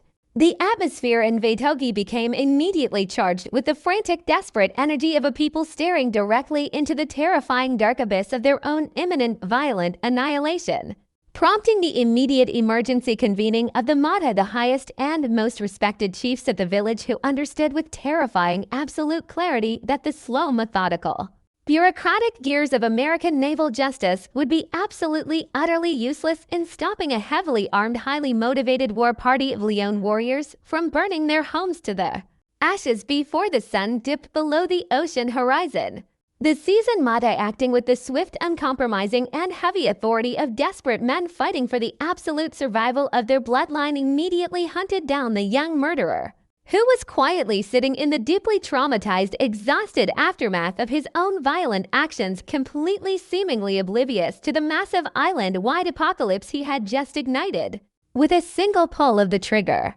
They did not offer him any comfort, nor did they attempt to conceal him from the encroaching deadly storm, but instead aggressively seized Turpo, violently stripping him of whatever fleeting, pathetic sense of restored pride he might have harbored, and explicitly fiercely ordered him to immediately make the arduous journey to the deep water port of Pago Pago to surrender his physical body directly to the heavily armed guards of the United States Navy, effectively officially sacrificing his individual life to physically completely remove the primary target of Leon's wrath from the highly vulnerable village. However, the seasoned ancient chiefs intimately and painfully knew that simply handing the boy over to the foreign military would never be remotely enough to quench the burning, raging thirst for ancestral vengeance roaring in the hearts of the Leon people, because the fatal offense was fundamentally cultural and therefore completely and absolutely demanded a profound, agonizing cultural resolution. Thus began the desperate, grueling, frantic preparations for the Ifoga, the absolute highest, most sacred, and most profoundly humiliating ritual of apology and contrition known within the entire Samoan culture, a desperate, final high-stakes gamble to save their people from total, absolute massacre. The high chiefs of Wet'suwet'en, men of immense pride, towering social stature, and deep influence, who commanded profound respect throughout the entire territory, voluntarily, painfully stripped themselves of their dignity, preparing to undertake a terrifying journey of absolute, total psychological and physical submission. As the heavy, humid night finally gave way to the pale, agonizing light of dawn, the delegation of Wet'suwet'en chiefs slowly approached the tense, heavily fortified borders of Leon, carrying with them absolutely nothing but the finest hand-woven fine mats known as Aitoga, not as traditional gifts of commerce or celebration, but as the heavy, suffocating symbolic shrouds of their own deep, profound mortification. The tension hanging in the thick tropical air as they slowly entered the hostile territory of the village was completely palpable, a thick, heavy, suffocating silence broken only by the hostile, glaring, murderous eyes of the Leon men, who stood aggressively with weapons firmly in hand, fully prepared to strike down the vulnerable interlopers at the very slightest provocation or misstep. The Wet'suwet'en Matai, moving with slow, deliberate, agonizing vulnerability, walked directly into the central communal grounds, positioned directly in front of the grieving household of the murdered sick, and without uttering a single word of defense, justification, or plea for mercy, they slowly, deliberately lowered their proud, aging bodies to the hard, unforgiving volcanic ground. They carefully unfolded the large, intricately woven mats and pulled them completely over their heads and bodies, essentially burying themselves alive under the heavy foliage, assuming the physical posture of the completely defenseless and the totally defeated, actively and unconditionally offering their own unprotected lives to the violently grieving family to do with exactly as they pleased. This was the terrifying, profound, highly volatile crux of the Ifoga, a sacred ritual where the perpetrator's family physically and spiritually completely submits to the absolute mercy of the victim's family, waiting in agonizing, silent, suffocating darkness beneath the heavy mats, fully, acutely aware that the grieving relatives possess the absolute, unchallenged, ancient cultural right to emerge from their homes at any moment and violently, mercilessly beat the chiefs to death right there in the dirt without facing any tribal repercussions or condemnation. For hours that must have felt like agonizing, endless centuries, the proud chiefs of Wet'suwet'en knelt completely motionless under the sweltering, oppressive heat of the blinding Pacific sun, the heavy woven mats rapidly transforming into suffocating hot ovens of deep penitence, while the entire surrounding village of Leon watched in a tense, terrifying, breathless silence, silently deciding whether to accept the profound, unprecedented humiliation as sufficient payment for the violently spilled blood, or to unleash the terrifying dogs of war upon the kneeling men. The immense psychological endurance required to maintain this agonizing posture of absolute vulnerability while anticipating a potential sudden fatal blow to the back of the skull is a profound testament to the immense, desperate, fierce love the chiefs held for their community, completely and utterly willing to absorb the ultimate brutal punishment to spare their women and children from the impending terrifying slaughter. Meanwhile, as this profound, ancient, high-stakes drama of life and death was slowly, agonizingly playing out in the dry dust of Leon, a completely different but equally uncompromising, massive mechanism of power was being aggressively and rapidly mobilized in the administrative colonial center of Pago Pago. The United States Navy, under the rigid, strict commanding authority of Governor Waldo Evans, had been swiftly, accurately informed of the brutal assassination and the subsequent quiet surrender of Turpo at the naval barracks, an event that instantly triggered a massive, rapid mobilization of the entire military police force across the territory. For the naval administration, sitting in their pristine white uniforms, the brutal murder of Sake was not merely a tragic loss of life, nor was it simply a complex, sensitive cultural dispute requiring delicate tribal mediation, but it was instead immediately, overwhelmingly recognized as the absolute, ultimate, long-awaited perfect opportunity to definitively, decisively, and aggressively assert the absolute, unchallengeable supremacy of American federal law over the entire rugged territory. The military officers sitting in their sterile, highly orderly offices, completely detached from the profound emotional and complex cultural trauma violently tearing through the native villages, viewed the actively brewing tribal war and the desperate, agonizing Ifoga ritual with a toxic mixture of cold, bureaucratic disdain and highly calculated political opportunism, firmly absolute in their belief that the only valid, legitimate response to murder was the swift, uncompromising, brutal application of Western jurisprudence. Governor Evans, deeply determined to completely, unconditionally break the back of the traditional justice system, ordered the immediate, heavily armed lockdown of Turpo, ensuring that the young, traumatized man was securely, completely imprisoned within the impenetrable, cold concrete walls of the naval brig, completely isolated from the cultural machinery that was desperately fighting to save his family's lives. The naval investigators, moving with cold, clinical, terrifying efficiency, immediately dispatched heavily armed patrols to secure the crime scene at the edge of Vaitogi, completely ignoring the complex, deep spiritual contamination the violent act had inflicted upon the ancestral land, treating the area solely and clinically as a physical repository for forensic evidence to be meticulously documented, photographed, and cataloged for the rapidly impending military tribunal. They aggressively, systematically interrogated witnesses, bypassing the traditional authority of the local Matai, completely disregarding the intricate, respectful social protocols of the Fasamoa, instead forcefully demanding direct, factual timeline answers about motives and the specific, brutal mechanics of the ambush, forcing the terrified native villagers to directly interact with a rigid, cold, foreign legal system they barely comprehended and deeply feared. The profound, tragic twist in this devastating saga was not a sudden, shocking revelation of hidden forensic evidence or the dramatic discovery of an unseen accomplice, but rather the terrifying, existential realization that Turpo was completely, hopelessly trapped between two massive, uncompromising, absolute forces of justice that were operating on completely, entirely incompatible parallel tracks of reality. On one side, the ancient, heavy, blood-soaked traditions of his ancestors strictly demanded total physical and social submission through the grueling, agonizing ritual of the Ifoga, where the very physical survival of his entire village hung precariously on a razor-thin, terrifying edge, entirely dependent on the incredibly fragile, unpredictable, volatile mercy of the grieving family from Leon, who could at any single moment choose to reject the agonizing apology and initiate a terrifying, bloody massacre.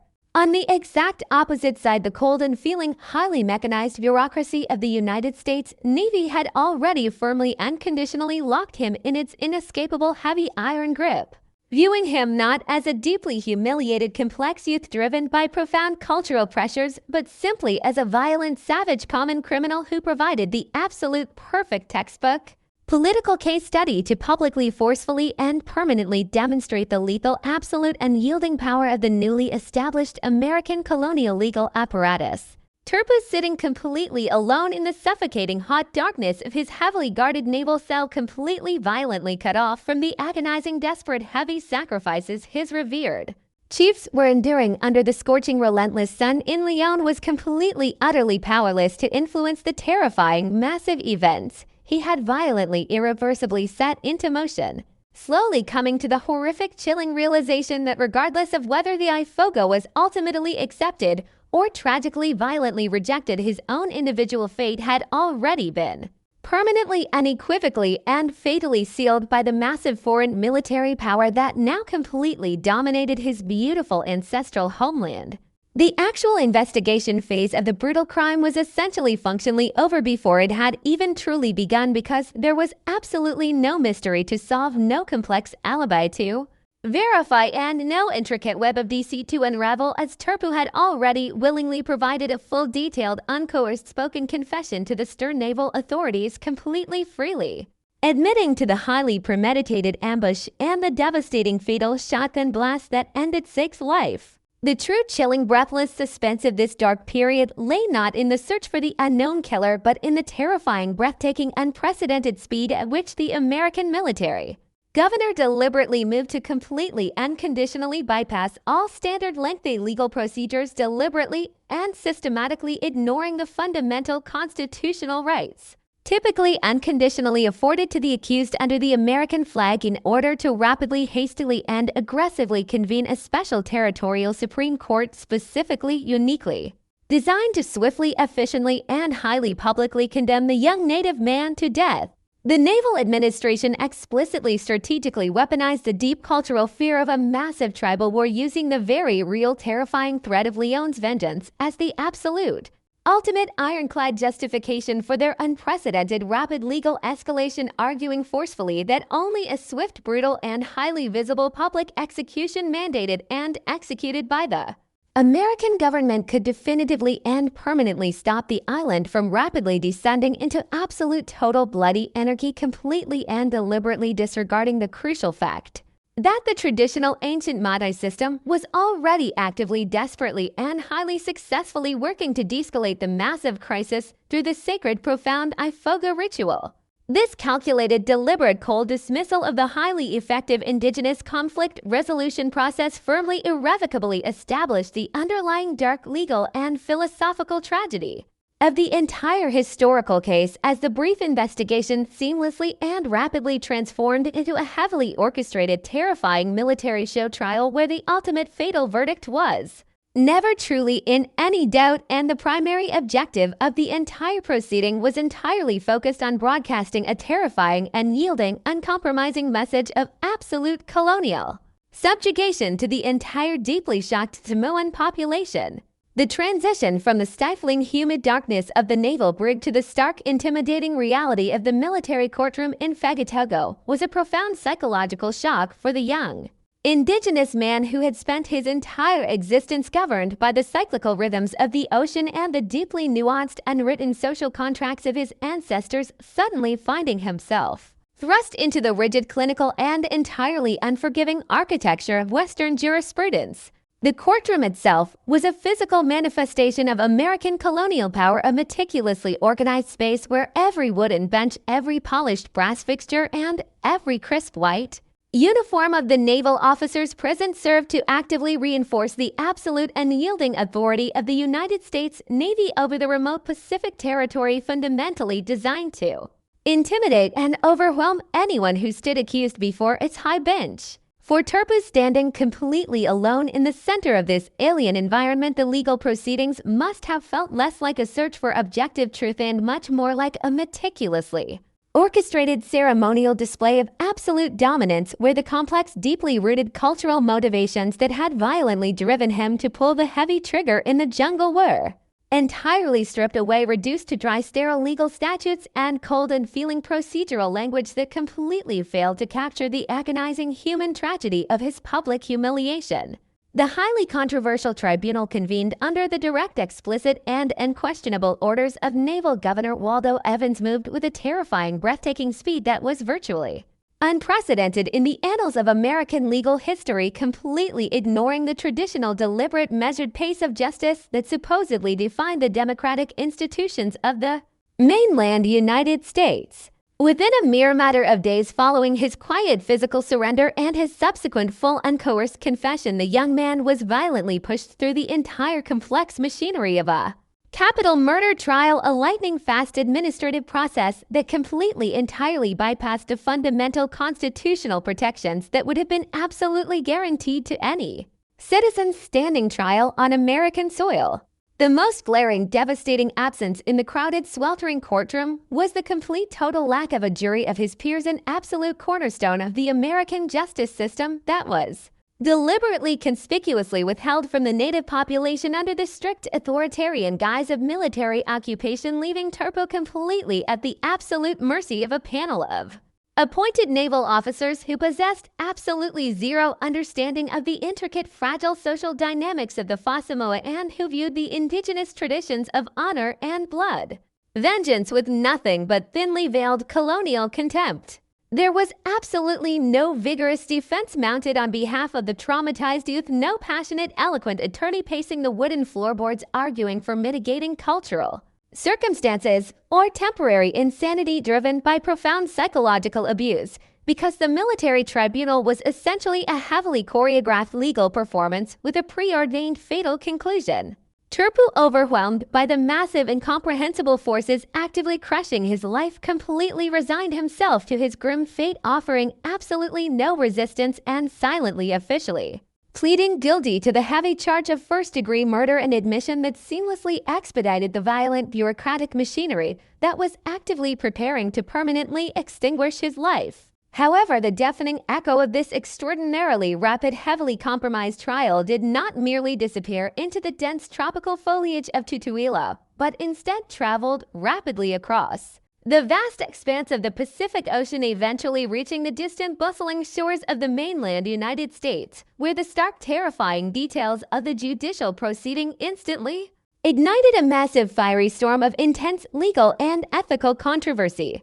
Prominent constitutional lawyers, passionate human rights activists, and deeply concerned citizens sitting in comfortable, distant offices in Washington and New York were absolutely horrified by the blatant, terrifying disregard for due process, vehemently arguing that the naval administration in American Samoa was operating as a rogue dictatorial regime, completely violently trampling over the sacred fundamental rights enshrined within the United States Constitution.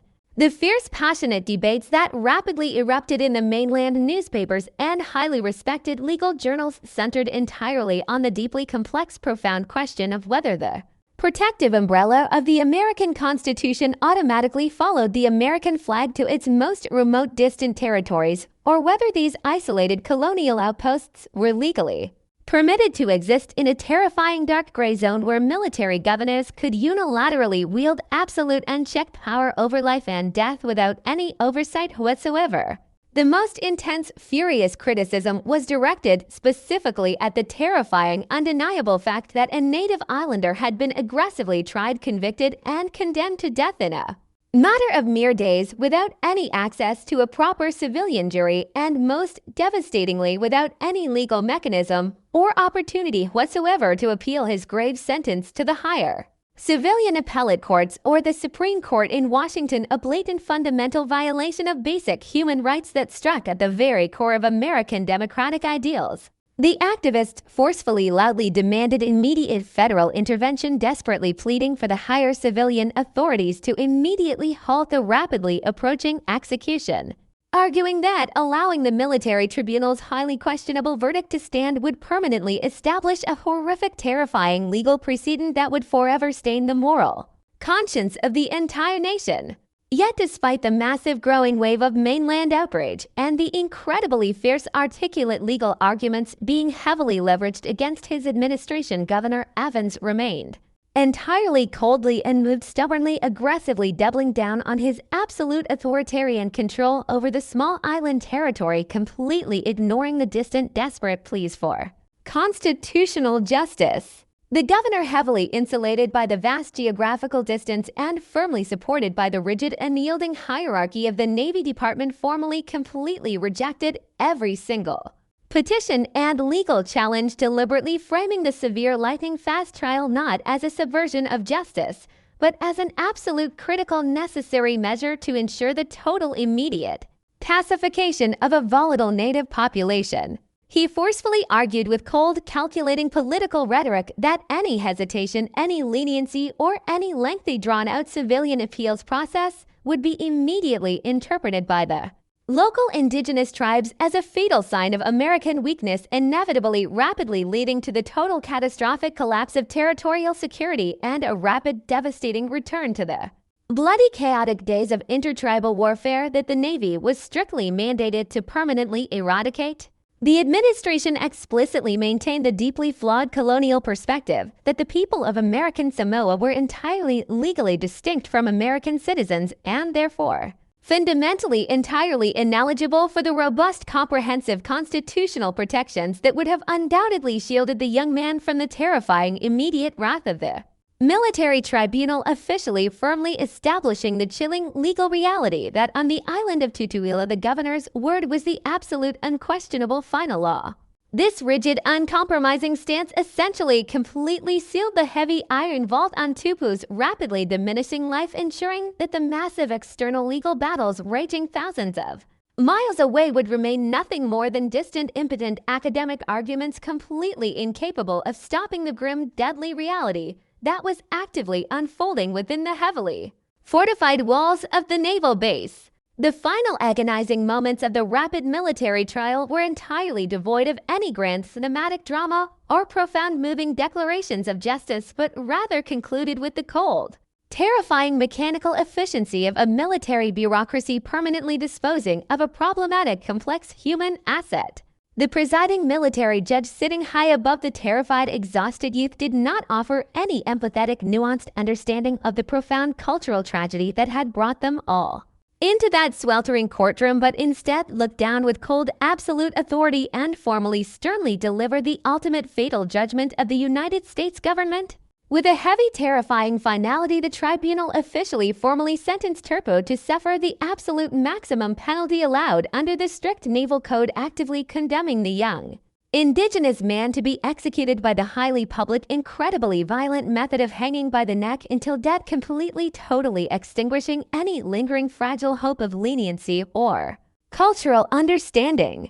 The heavy wooden gavel violently striking the sound block echoed loudly through the silent, stagnant air of the courtroom, sounding less like an instrument of impartial justice and significantly more like the terrifying, heavy metallic closing of a massive steel trap, permanently, violently ending the young man's existence. Turp was standing incredibly still, surrounded by the crisp white uniforms of his foreign captors, absorbed the horrific, fatal pronouncement with a profound, chilling silence, a silence that was deeply rooted not in peaceful acceptance, but in the absolute terrifying realization that his physical body had been completely, irrevocably claimed by a massive, incomprehensible machine of colonial power that possessed absolutely no capacity for mercy. The young man, who had originally desperately sought to reclaim his own fragile personal honor through a single terrible act of ancestral violence, had tragically, unwittingly transformed himself into a highly visible, entirely expendable political pawn, completely sacrificed upon the cold, rigid altar of American military supremacy to forcefully, permanently demonstrate to the entire native population exactly who now possessed the absolute ultimate authority over the fragile breath in their lungs. As the heavy iron doors of his dark, solitary cell violently slammed shut behind him for the final agonizing time, entirely isolating him from the beautiful, vibrant island he would never step foot on again, the massive, unrelenting gears of the American military machine immediately shifted from the cold, sterile legal proceedings of the courtroom directly into the grim, terrifying physical preparations for the absolute finality of the gallows, aggressively moving with a terrifying, unstoppable momentum toward a deeply historic, completely unprecedented date with death that would forever permanently scar the collective memory of the entire Pacific territory. The terrifying existential dread that must have completely enveloped the young native man during those final agonizing, isolated hours in the dark, sweltering confines of the heavily guarded naval brig is almost entirely impossible to accurately, fully comprehend, as he was left completely alone with the heavy, devastating weight of his actions and the impending absolute certainty of his own violent demise. He had been completely, violently severed from the deeply vital, protective embrace of his extended family network, an absolute, devastating punishment in a highly communal society where isolation is often considered a fate significantly worse than physical death itself. Left entirely to ponder the tragic, catastrophic chain of events he had initiated on that fateful, humid day in the dense jungle underbrush. The absolute cold finality of the military tribunal's death sentence completely, permanently erased the ancient, complex pathways of tribal reconciliation, effectively, aggressively rendering The profound, desperate sacrifices of his beloved village chiefs utterly tragically meaningless in the unyielding, unforgiving eyes of the newly imposed foreign colonial law. The highly controversial, deeply flawed judicial process that had so rapidly, violently condemned him to the hanging rope was entirely, completely devoid of any fundamental human empathy. Serving exclusively purely as a terrifying, heavy, blunt instrument of absolute imperial control designed specifically deliberately to violently crush any lingering whispers of indigenous autonomy and firmly establish a new terrifying era of complete absolute obedience to the American flag. The deeply troubling historical legacy of this incredibly rapid, heavily compromised military trial fundamentally violently exposed the dark, hypocritical underbelly of the early American colonial experiment in the Pacific, demonstrating with terrifying absolute clarity how the deeply cherished democratic ideals of fundamental constitutional justice and absolute due process could be so easily, conveniently, completely discarded when dealing with indigenous populations in remote, isolated territories. The tragic story of Turpu in the stark, terrifying military courtroom remains a profound, haunting, deeply disturbing testament to the catastrophic, violent collision of vastly different, fundamentally incompatible worlds where a young man's deeply ingrained cultural desperate response to profound public humiliation was met not with nuanced understanding or restorative communal justice, but with the absolute cold, calculating, terrifying, lethal efficiency of a foreign military superpower intent on absolute total domination.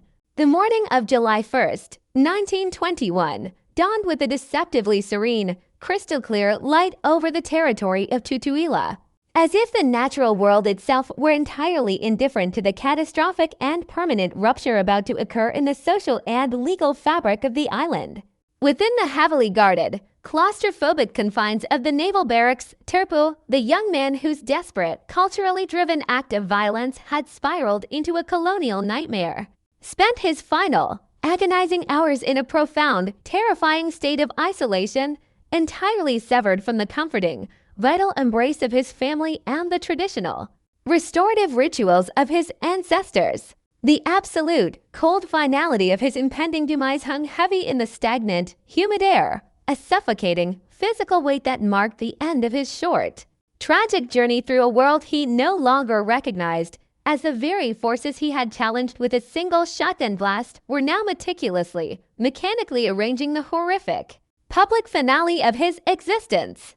Just outside the walls of the brig, the military administration was aggressively finalizing the construction of the massive, grim wooden gallows in the central area of Fagatogo, a dark, skeletal monument of colonial authority that loomed over the landscape as a terrifying, undeniable testament to the absolute power of the United States Navy to unilaterally extinguish a life. The air surrounding the site was charged with an unnatural, oppressive energy as the naval officers moved with a cold, disciplined, and entirely unfeeling efficiency, treating the preparation of the execution scaffold not as a profound, sorrowful event of human tragedy, but as a routine, logistical necessity required to forcefully maintain the rigid order of their newly established foreign judicial system. As the appointed hour rapidly approached, a significant, hushed crowd of indigenous islanders gathered under the relentless, blistering heat of the tropical sun, their faces a complex, turbulent map of profound, collective shock, deep-seated resentment, and a haunting, existential dread that was impossible to suppress. They stood in a tense, uncomfortable silence, observing the stark, intimidating reality of the military apparatus that now held absolute, iron-fisted control over their rugged homeland.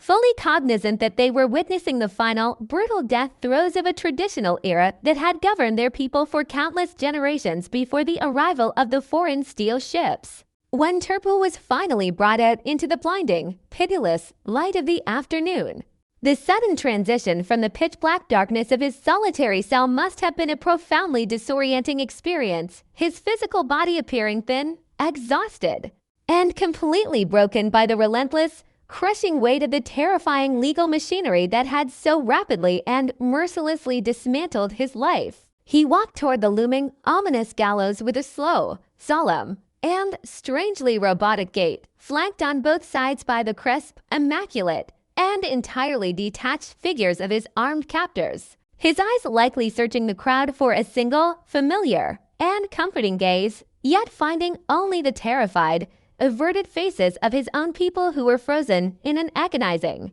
paralyzed state of communal trauma.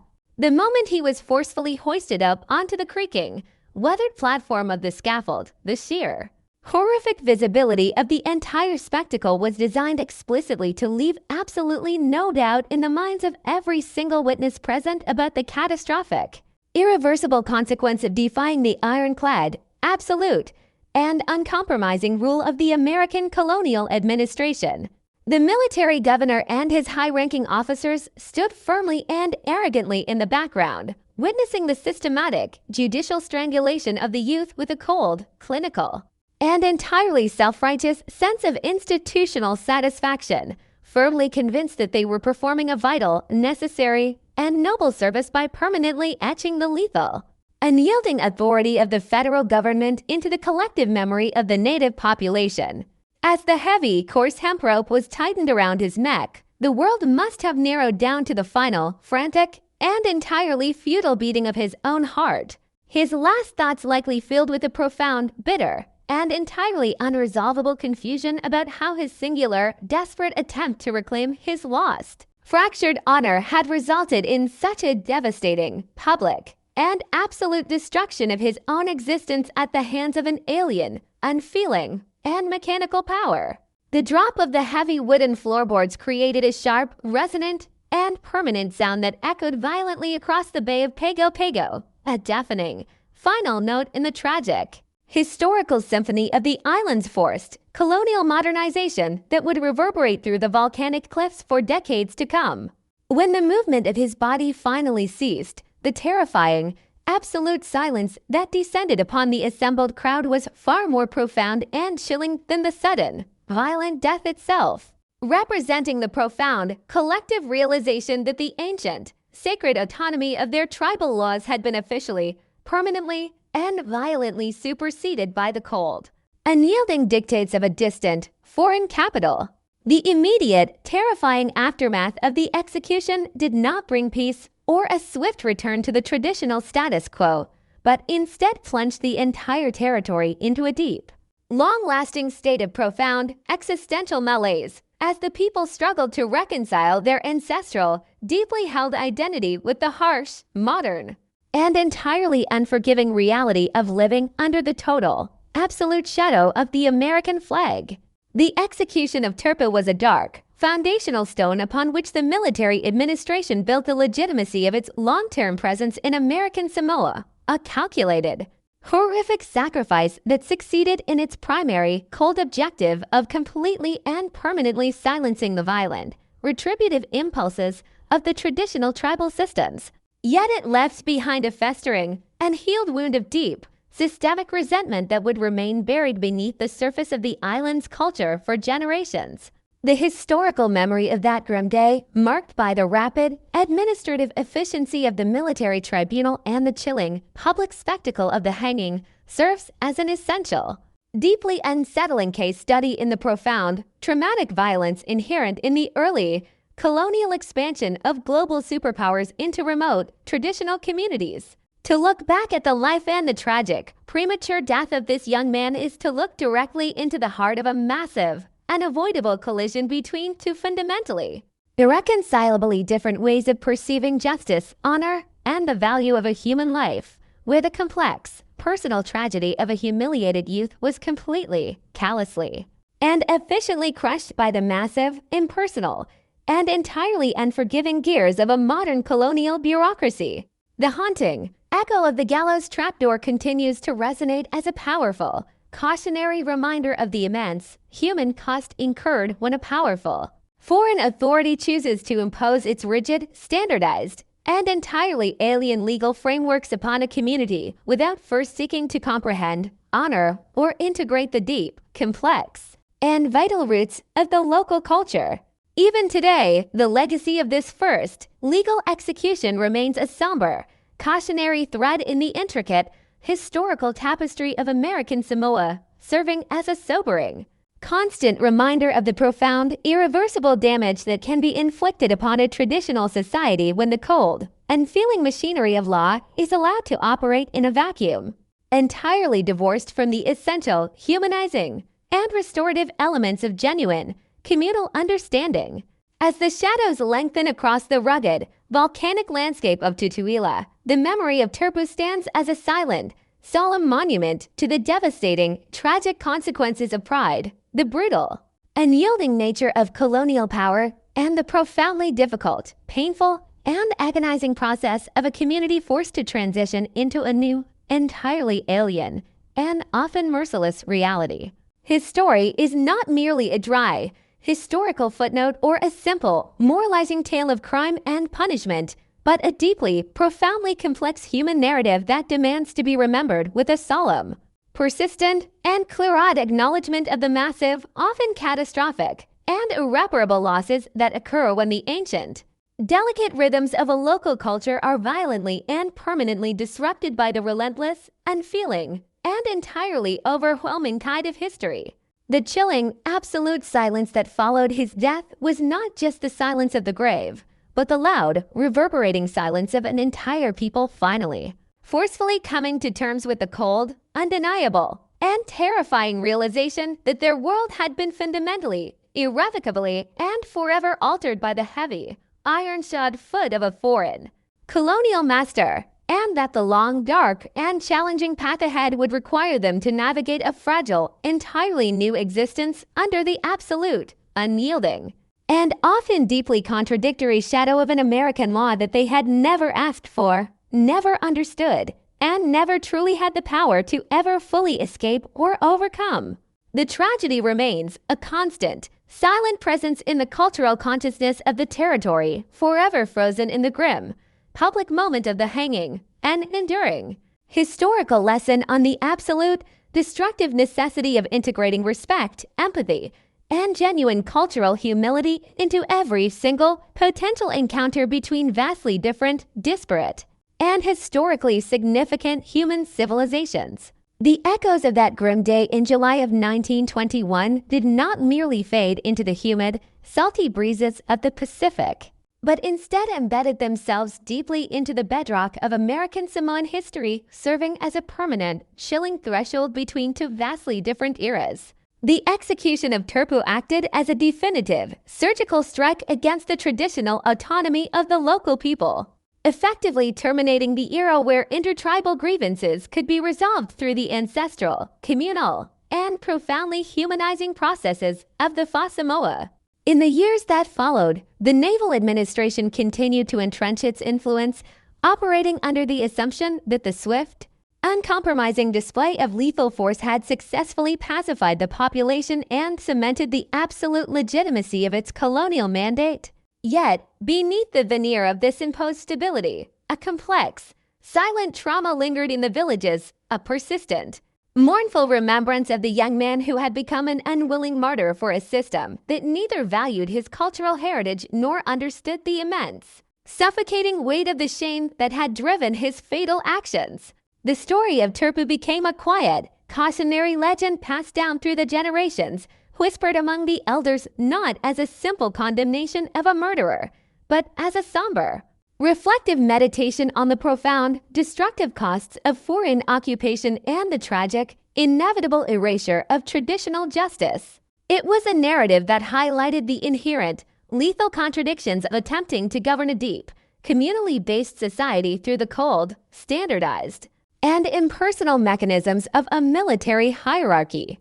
As the decades rolled on, the specific, visceral details of the crime, the high stakes, illicit gambling dens, the sharp, stinging sting of public mockery, the heavy, metallic smell of gunpowder on the narrow jungle path slowly transformed into a broader, more symbolic reflection on the loss of indigenous agency. The case forced the people of American Samoa to confront a painful, uncomfortable reality that the protection afforded by the American presence came at the high, often agonizing price of their own ancient, cultural sovereignty. The legal precedent set by the lightning-fast, jurorless military trial left a lasting, indelible scar on the territory's judicial evolution, creating a long, complex, and sometimes fraught relationship with the American legal apparatus. Legal scholars and historians looking back at this formative moment often point to it as a classic, disturbing illustration of colonial overreach, where the pursuit of order and strategic control completely overshadowed the fundamental human necessity for empathy, cultural dialogue, and the recognition of local custom. The absolute rejection of the Ifogo ritual by the colonial administration in favor of the immediate, cold, and calculated execution was not merely a procedural decision, it was a profound, symbolic rejection of the very essence of Samoan social identity. By prioritizing the gallows over the healing, restorative power of the traditional apology, the Navy effectively declared that the indigenous way of life was not only secondary but entirely incompatible with the civilized order they sought to enforce. This declaration resonated with a cold, terrifying clarity throughout the islands, signaling to all that the era of tribal mediation had officially and violently reached its expiration date. In the modern day, when observers examine the historical trajectory of American Samoa, the case of 1921 remains a vital, essential lens through which to view the territory's unique, complicated, and deeply enduring identity. It serves as a stark, uncompromising reminder that the peace and security enjoyed today were not gifted freely but were carved out of the traumatic, forced transition from an ancient, isolated world to a modern, interconnected one.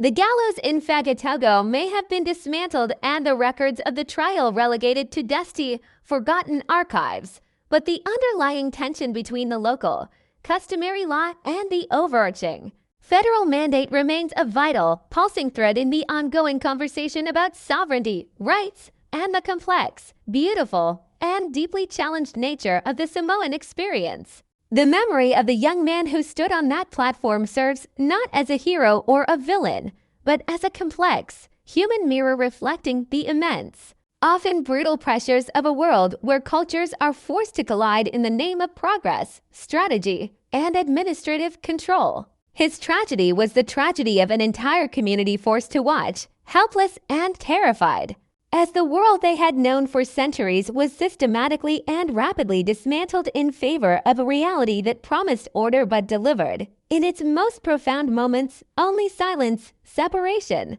and the cold, unyielding weight of an alien authority.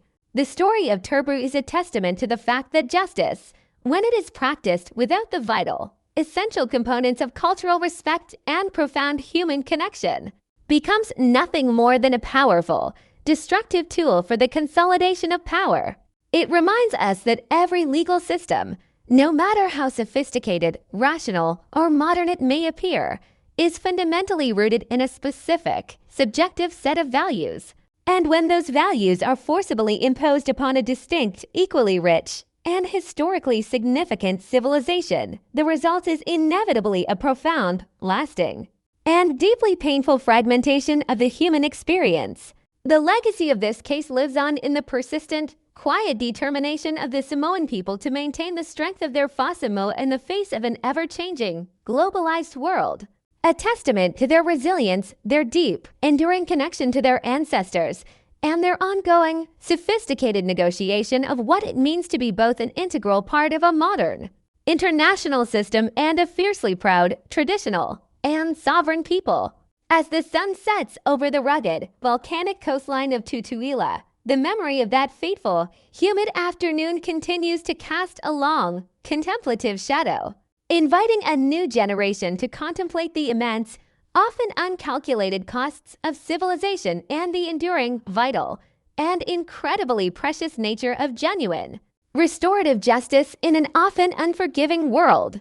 We are left, then, with the profound, lingering question of whether a true reconciliation between the ancient, deeply felt needs of the community and the cold, standardized requirements of a formal legal structure is ever truly possible, or whether such a tragic collision is the inevitable, painful price of a progress that values systemic efficiency over the infinitely complex, deeply meaningful, and sacredly protected sanctity of human honor and communal life. The story does not end with the rope or the drop, but continues in every single, subsequent, and ongoing effort to bridge these disparate worlds, ensuring that the lessons learned from the sacrifice of the youth are not just preserved in history books, but are actively, intentionally, and respectfully applied to the delicate, ongoing, and vital task of building a future where local culture and formal justice can coexist, flourish, and honor the profound, lasting, and deeply human value of every single life.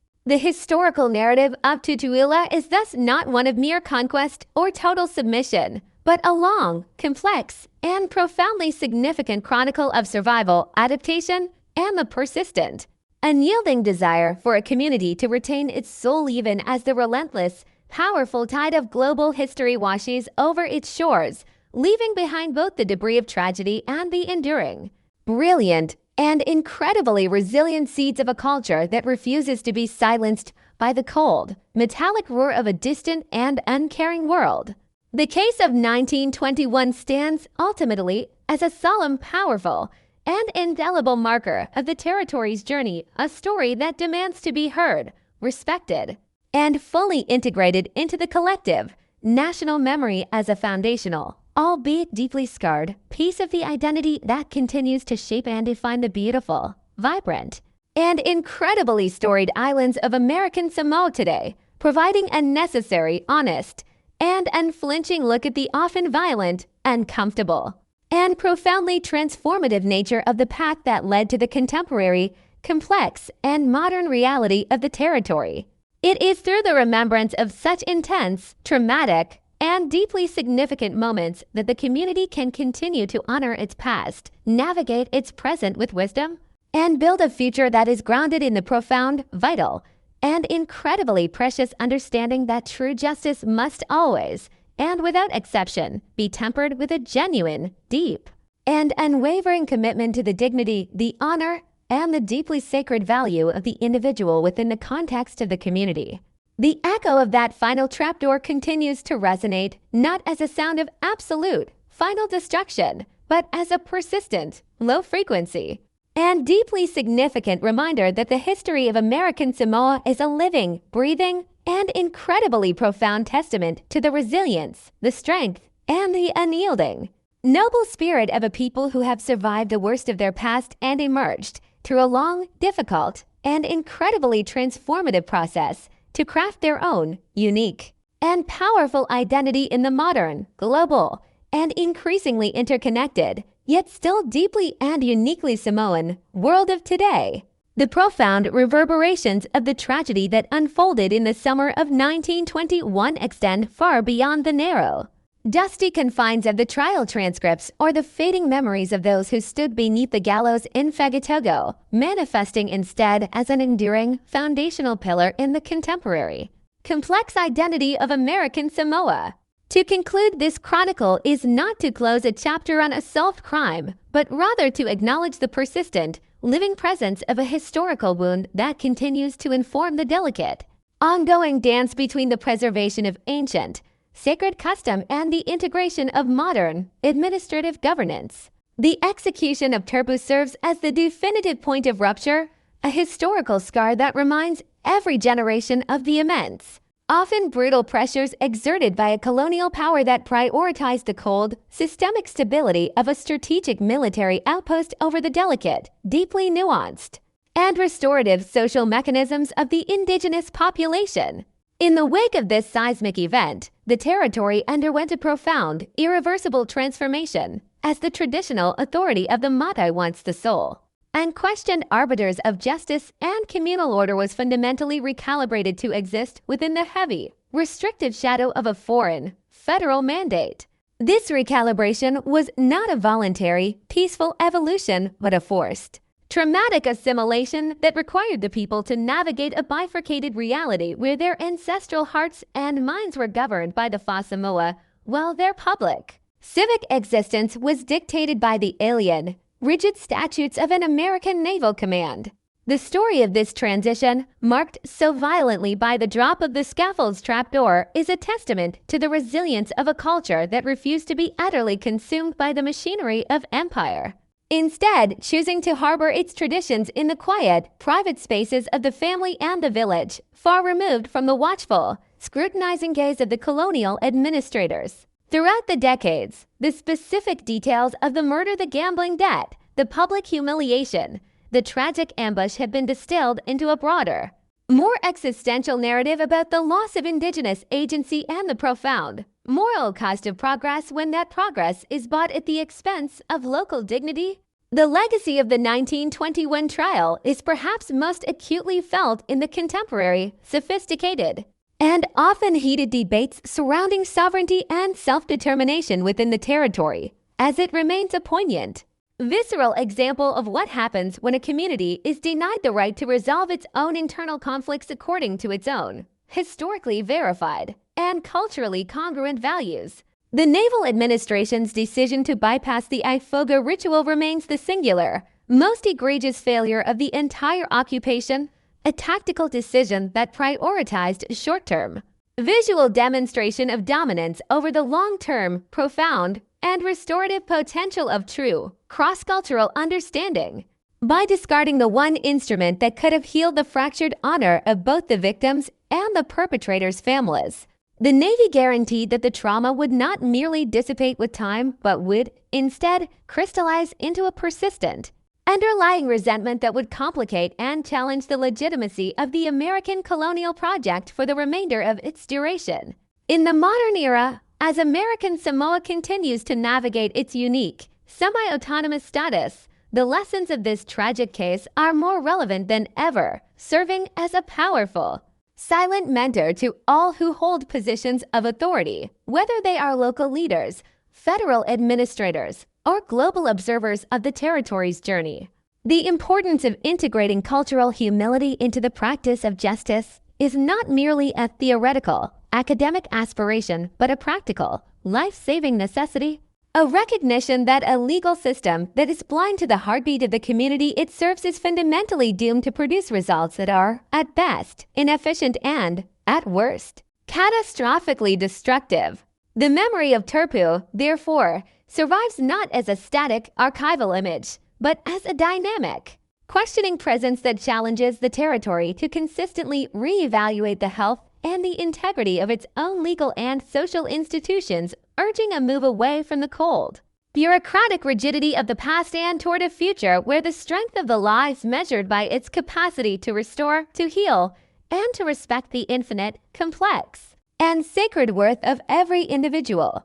As we reflect upon the long, arduous, and incredibly transformative path that has led to the vibrant, modern, and distinct American Samoa of the present day, we must do so with a clear, honest, and unflinching gaze at the debris of history, acknowledging the massive, irreparable losses that were suffered in the name of strategic expansion and colonial order, while simultaneously celebrating the incredible, enduring, and defiant spirit of a people who have survived the worst of their past. The tragedy of 1921, in all its horrific, public, and irredeemable finality, stands as a necessary, sobering, and essential reminder that the path to modernity is rarely smooth, rarely fair, and rarely kind, and that the construction of a lasting, peaceful society requires much more than the mere application of force or the imposition of external rules. It requires a persistent, courageous, and deeply empathetic commitment to the fundamental, humanizing values of patience, understanding, and the restorative power of communal reconciliation.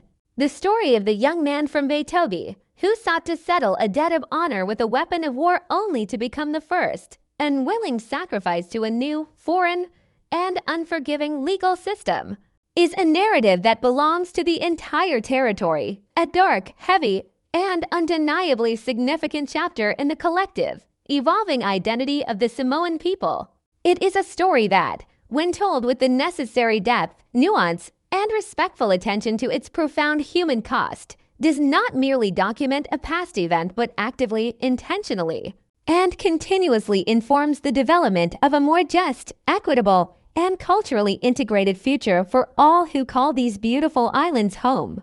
The final silence that followed the execution was, in truth, the beginning of a new, long, and incredibly challenging process of adaptation. A process that continues to unfold in every court proceeding, every village meeting, and every public discussion regarding the territory's constitutional future. As the people of American Samoa persistently, intelligently, and creatively strive to weave the threads of their ancient, deep-rooted heritage into the fabric of a modern, complex, and interconnected, yet still uniquely Samoan, world. The gallows may be gone, the naval uniforms have long since faded into the yellowed pages of historical records, and the geopolitical landscape of the Pacific has shifted beyond all recognition.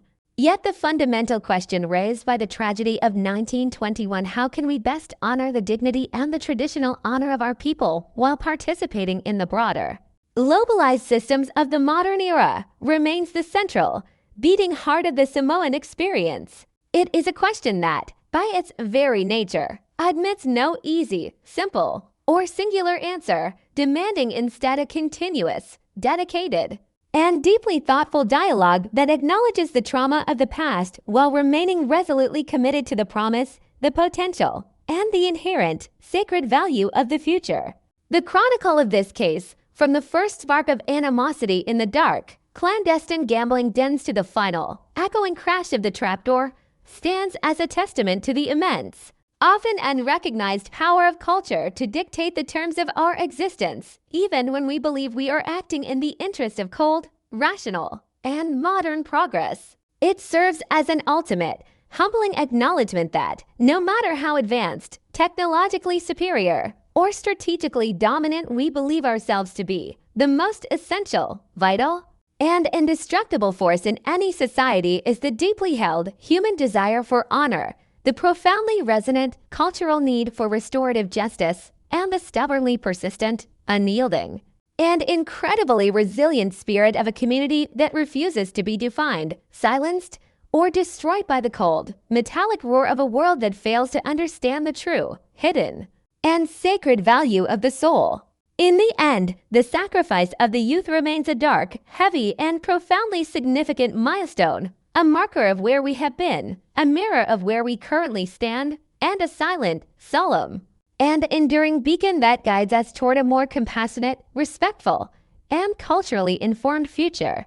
May the story of this young man, his tragic mistakes, his profound humiliation, and his final, terrible sacrifice continue to be a subject of deep, careful, and meaningful reflection for as long as the Pacific tides continue to wash over the volcanic shores of Tutuila, ensuring that the lessons of the past are not merely archived, but are held, honored, and utilized as a vital, necessary, and incredibly powerful, foundational element in the ongoing, beautiful, and noble project of building a society that is not only secure and orderly, but is also fundamentally, unyieldingly, and deeply committed to the restorative, life-giving, and profoundly human truth that every single life, regardless of its position, its history, or its cultural identity, is worthy of being heard, understood, and ultimately, profoundly and deeply respected in the infinite, complex, and sacred eyes of both God and the history of the human experience. The final echoes of the 1921 execution resonate not merely as a historical footnote, but as an ongoing, living tension that continues to define the intricate relationship between the traditional, indigenous values of American Samoa and the overarching, standardized legal framework of the United States. To look back at the life of Turpu is to witness the crystallization of an entire cultural paradigm shift, a moment where the ancient, fluid, and profoundly restorative mechanisms of the Samoa were systematically silenced by the cold, rigid, and bureaucratic machinery of a foreign military administration. This historical investigation into the life, the crime, and the subsequent, lightning-fast execution of a humiliated youth serves as an essential, unflinching examination of the brutal costs associated with the rapid, forced integration of isolated, traditional societies into the modern, globalized orbit of a superpower. Throughout this narrative, we have explored the delicate, combustible intersection of personal honor, illicit subterranean economies, and the devastating, unyielding pressure of colonial oversight, uncovering the tragic human reality that exists beneath the sterile language of military tribunal reports and historical summaries. The tragedy of the Vaitogi case was not an isolated, inexplicable anomaly, but a concentrated, horrific expression of the fundamental, irreconcilable friction between two entirely disparate ways of understanding the human condition, justice, and the very concept of communal accountability. When the Navy deliberately bypassed the sacred, restorative ritual of the ifoga, they were not simply enforcing a law, they were systematically dismantling the emotional and spiritual infrastructure that held the Samoan community together, signaling a new, darker era where the personal, blood-bound obligations of family honor were rendered legally invisible, replaced entirely by the impersonal, indifferent, and absolute judgment of an alien state. This shift created a lasting, profound, and deeply internalized alienation as the Samoan people were forced to reconcile their own, deeply felt, and ancestral understanding of what it means to be a person of worth and integrity with a modern legal and colonial apparatus that valued only the measurable, the provable, and the objectively observable. The resilience of the Samoan people in the centuries since that dark day on the gallows in Fagatogo is nothing short of miraculous, as they have successfully navigated the persistent and often overwhelming pressures of modernization, militarization, and administrative integration without ever fully sacrificing the vibrant, essential, and profoundly humanizing core of their own cultural identity. Their success in maintaining the strength, the vitality, and the deep, enduring communal focus of their traditional life is a direct, defiant, and incredibly noble response to the systemic attempts to erode their cultural agency and replace it with a more easily managed, standardized, and entirely compliant colonial subjecthood. As we stand in the present day, contemplating the historical trajectory of the territory, it is imperative that we recognize the profound, lasting significance of the lessons that have been forged in the crucible of such intense, traumatic, and deeply significant experiences. The case of 1921 is not merely a tragedy of the past. It is a vital, essential, and incredibly powerful guidepost for the future, a reminder that the health, the legitimacy, and the true efficacy of any legal system are entirely dependent upon its capacity to recognize, to honor, and to deeply integrate the cultural, spiritual, and communal values of the people it is mandated to serve. When we speak of justice in the context of the American Samoan experience, we are not speaking of a fixed, universal, or easily codified set of rules, but of a dynamic, ongoing, and incredibly difficult process of negotiation between the global and the local, the modern and the ancient, the state and the village. The strength of this ongoing negotiation is a testament to the immense intellectual and moral sophistication of the Samoan people, who have continuously demonstrated an extraordinary and often unrecognized capacity to engage with the modern world on their own terms, while remaining stubbornly, proudly, and fundamentally tethered to the beautiful, complex, and sacred traditions that have sustained their ancestors for millennia. The story of the young man, his brief, tortured existence, his desperate, culturally driven act of violence, and his final, public death at the hands of a foreign military power, must be treated as a sacred trust, a deeply felt and essential component of the contemporary collective identity that continues to inform, shape, and inspire the vibrant, modern, and distinct American Samoa of today. As we move forward, the challenge remains to construct a future where the cold, mechanical, and systemic requirements of administrative law are consistently tempered by a deep, unwavering, and truly profound commitment to the humanizing, restorative, and life-affirming power of empathy, understanding, and the genuine, heartfelt recognition of the infinite, complex, and sacred worth of every individual life within the community. The legacy of this case is not the rope, the gallows, or the cold, sterile judgment of the tribunal, but the enduring, persistent, and unyielding spirit of a people who, despite the immense, often brutal, and deeply unfair challenges of their history, have managed to preserve, to protect, and to pass on the incredible, vibrant, and essential truth that honor, dignity, and the profound, communal ties that bind us together are not simply relics of a forgotten, pre-modern world, but are the very foundations upon which any truly just and humane society must be built.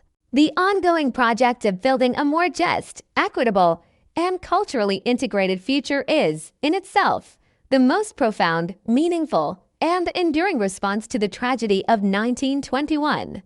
Ensuring that the lessons learned from the sacrifice of the youth are not just preserved in the dusty, neglected archives of history, but are actively, intentionally, and respectfully applied to the delicate, ongoing, and vital task of fostering a community where the law is not a weapon of subjugation, but a tool of healing, a framework of genuine, restorative justice, and a vibrant, essential expression of the collective, shared, and deeply held values of the people. May the memory of the young man from Vaitogi, his immense, agonizing, and entirely preventable suffering, and his profound, unintended, and enduring significance in the history of his homeland, continue to serve as a steady, guiding, and illuminating light for all who are committed to the noble, incredibly difficult, and truly vital work of reconciling the cold, standardized requirements of the modern state with the ancient, beautiful, and deeply resonant spirit of a resilient, proud, and profoundly human community.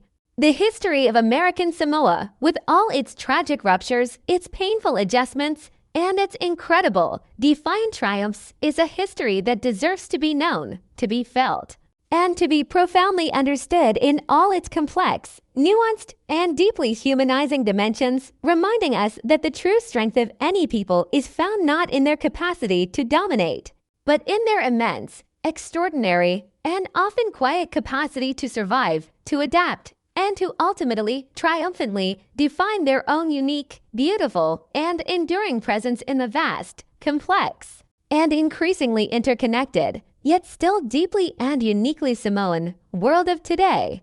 The final, resonant truth of this entire chronicle is that justice, when it is truly understood, is never a cold, mechanical process of systemic enforcement, but a profound, living, and deeply humanizing commitment to the restoration of balance, the healing of wounds, and the absolute, unwavering, and sacred recognition of the inherent dignity and profound value of every single life. It is in this profound, sacred recognition, and in the collective, persistent, and unyielding dedication to this truth, that the true, lasting, and meaningful legacy of this tragedy resides, offering a clear, guiding path for all who seek to build a world where the cold, metallic roar of the gallows trapdoor is forever replaced by the life-affirming, peaceful, and deeply resonant sound of a community truly, profoundly, and authentically at peace with itself, its history, and its future.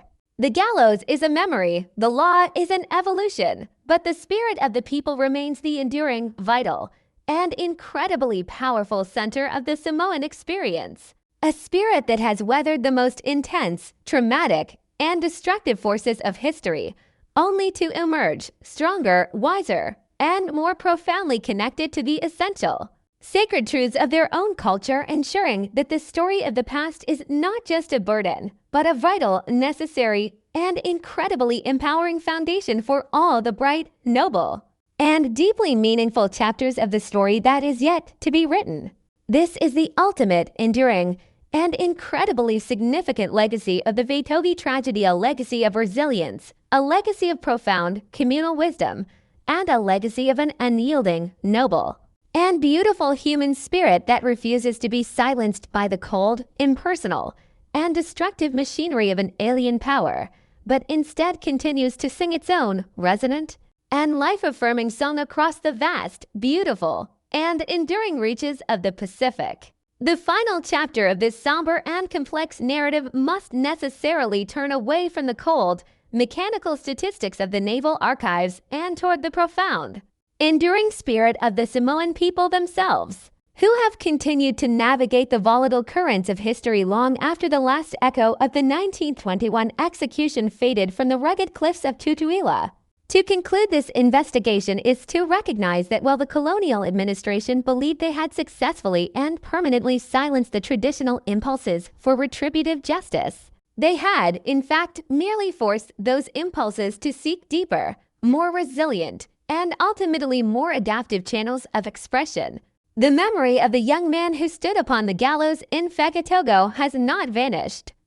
It has been integrated into the cultural consciousness as a permanent, haunting, and vital reminder of the immense, humanizing, and protective power of the fa Samoa in the face of an often indifferent and entirely alien world. This resilience is not an act of defiance, but an act of profound survival.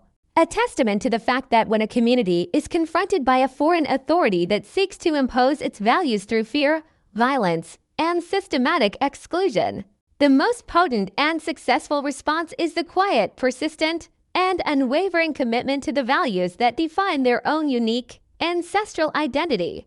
The tragedy of the Vaitogi case, which began in the hidden, shadowy gambling dens of the island and culminated in the public, horrific spectacle of an American colonial execution, serves as a bridge between the ancient, isolated world of pre-contact Samoa and the modern, connected, and often deeply challenging reality of the territory's current political status. Throughout the decades of naval, and later, civil oversight, the Samoan people have demonstrated an extraordinary and often unrecognized capacity to engage with the modern world on their own terms, while remaining stubbornly, proudly, and fundamentally tethered to the beautiful, complex, and sacred traditions that have sustained their ancestors for millennia.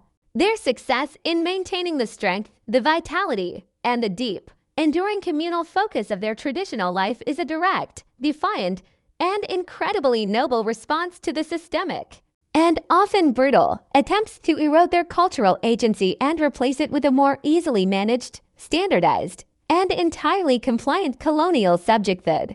As we stand in the present day, contemplating the historical trajectory of the territory, it is imperative that we recognize the profound, lasting significance of the lessons that have been forged in the crucible of such intense, traumatic, and deeply significant experiences. The case of 1921 is not merely a tragedy of the past.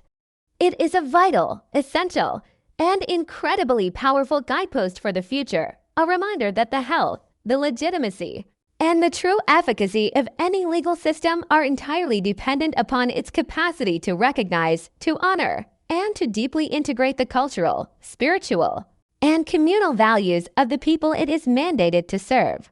When we speak of justice in the context of the American Samoan experience, we are not speaking of a fixed, universal, or easily codified set of rules, but of a dynamic, ongoing, and incredibly difficult process of negotiation between the global and the local, the modern and the ancient, the state and the village.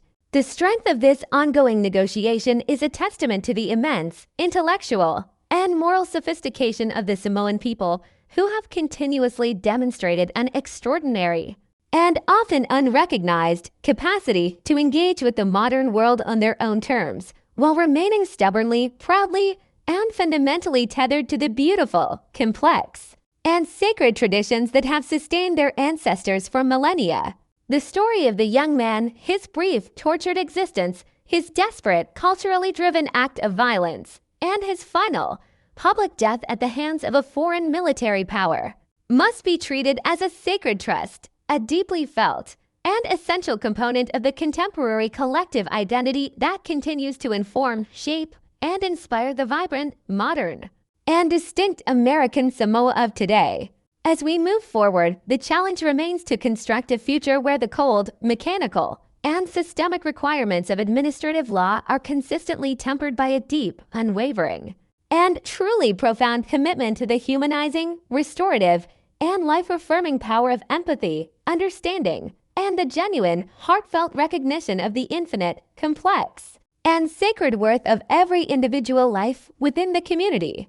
The legacy of this case is not the rope, the gallows, or the cold, sterile judgment of the tribunal, but the enduring, persistent, and unyielding spirit of a people who, despite the immense, often brutal, and deeply unfair challenges of their history, have managed to preserve, to protect, and to pass on the incredible, vibrant, and essential truth that honor, dignity, and the profound, communal ties that bind us together are not simply relics of a forgotten, pre-modern world, but are the very foundations upon which any truly just and humane society must be built.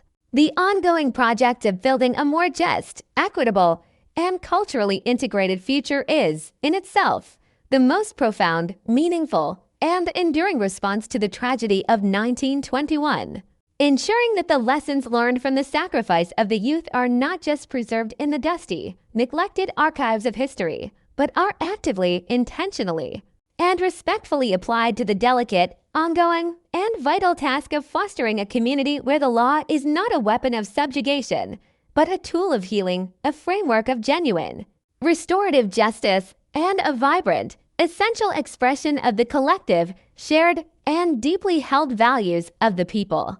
May the memory of the young man from Beethoven, his immense, agonizing, and entirely preventable suffering, and his profound, unintended, and enduring significance in the history of his homeland, continue to serve as a steady, guiding, and illuminating light for all who are committed to the noble, incredibly difficult, and truly vital work of reconciling the cold, standardized requirements of the modern state with the ancient, beautiful, and deeply resonant spirit of a resilient, proud, and profoundly human community. The history of American Samoa, with all its tragic ruptures, its painful adjustments, and its incredible, defiant triumphs, is a history that deserves to be known, to be felt, and to be profoundly understood in all its complex, nuanced, and deeply humanizing dimensions, reminding us that the true strength of any people is found not in their capacity to dominate, but in their immense, extraordinary, and often quiet capacity to survive, to adapt, and to ultimately, triumphantly define their own unique, beautiful, and enduring presence in the vast, complex, and increasingly interconnected, yet still deeply and uniquely Samoan, world of today. The final, resonant truth of this entire chronicle is that justice, when it is truly understood, is never a cold, mechanical process of systemic enforcement, but a profound, living, and deeply humanizing commitment to the restoration of balance, the healing of wounds, and the absolute, unwavering, and sacred recognition of the inherent dignity and profound value of every single life. It is in this profound, sacred recognition, and in the collective, persistent, and unyielding dedication to this truth, that the true, lasting, and meaningful legacy of this tragedy resides, offering a clear, guiding path for all who seek to build a world where the cold, metallic roar of the gallows trapdoor is forever replaced by the life-affirming, peaceful, and deeply resonant sound of a community truly, profoundly, and authentically at peace with itself, its history, and its future. The gallows is a memory, the law is an evolution, but the spirit of the people remains the enduring, vital, and incredibly powerful center of the Samoan experience. A spirit that has weathered the most intense, traumatic, and destructive forces of history, only to emerge stronger, wiser, and more profoundly connected to the essential, sacred truths of their own culture, ensuring that the story of the past is not just a burden, but a vital, necessary, and incredibly empowering foundation for all the bright, noble, and deeply meaningful chapters of the story that is yet to be written. This is the ultimate, enduring, and incredibly significant legacy of the Beethoven tragedy, a legacy of resilience, a legacy of profound, communal wisdom, and a legacy of an unyielding, noble, and beautiful human spirit that refuses to be silenced by the cold, impersonal, and destructive machinery of an alien power, but instead continues to sing its own resonant and life-affirming song across the vast, beautiful, and enduring reaches of the Pacific. As we close this long and difficult investigation, we do so with a profound sense of gratitude for the persistence of the Samoan people, whose history continues to provide a clear, unflinching, and deeply necessary look at the complexities of the human condition and the enduring, vital power of a community that refuses to forget the cost of its journey, but chooses, with every new generation, to move forward with wisdom, courage, and a persistent, unyielding commitment to the dignity of the human soul. The conclusion of this arduous journey into the annals of American Samoa's legal history brings us to a final, contemplative understanding of what it means to carry the heavy weight of the past into the promise of the future. While the preceding 10 chapters have meticulously mapped the violent, tragic, and legally transformative events of 1921, the final resonance of this story lies not in the somber mechanics of the gallows or the sterile, clinical precision of the military tribunal, but in the enduring, vibrant, and incredibly resilient spirit of the Samoan people themselves, who have collectively moved beyond the traumatic rupture to craft an identity that is both deeply traditional and successfully adaptive. The tragedy of the young man from Beitogi, once the catalyst for a terrifying, unprecedented collision between two irreconcilable worlds, has been steadily transformed by the passage of time and the persistent, intellectual labor of a community that refuses to be defined solely by its wounds, choosing instead to interpret its history as a vital, necessary, and deeply humanizing foundation for the building of a more just, empathetic, and culturally grounded contemporary society. This process of historical integration has been neither swift nor simple, requiring a continuous, dedicated, and often agonizing process of reflection where the community has had to repeatedly reconcile the cold, unyielding reality of their colonial experience with the profound, life-affirming, and restorative power of their ancestral Fasamoa. It is in this ongoing negotiation, this daily, lived practice of honoring the wisdom of the Madai while participating in the complex, modern machinery of the American federal system, that the true, enduring strength of American Samoa is most clearly and powerfully manifested, serving as a beacon of hope and a profound, living case study for all other traditional societies that are currently navigating the turbulent, often predatory, and deeply challenging waters of global integration and modern administrative governance. The story of 1921, therefore, remains a necessary, sobering, and essential companion for every single citizen who seeks to understand the complex, multifaceted, and often contradictory nature of their own collective identity, providing a clear, honest, and unflinching look at the often violent, uncomfortable, and profoundly transformative nature of the path that led to the contemporary, vibrant, and uniquely Samoan reality of today.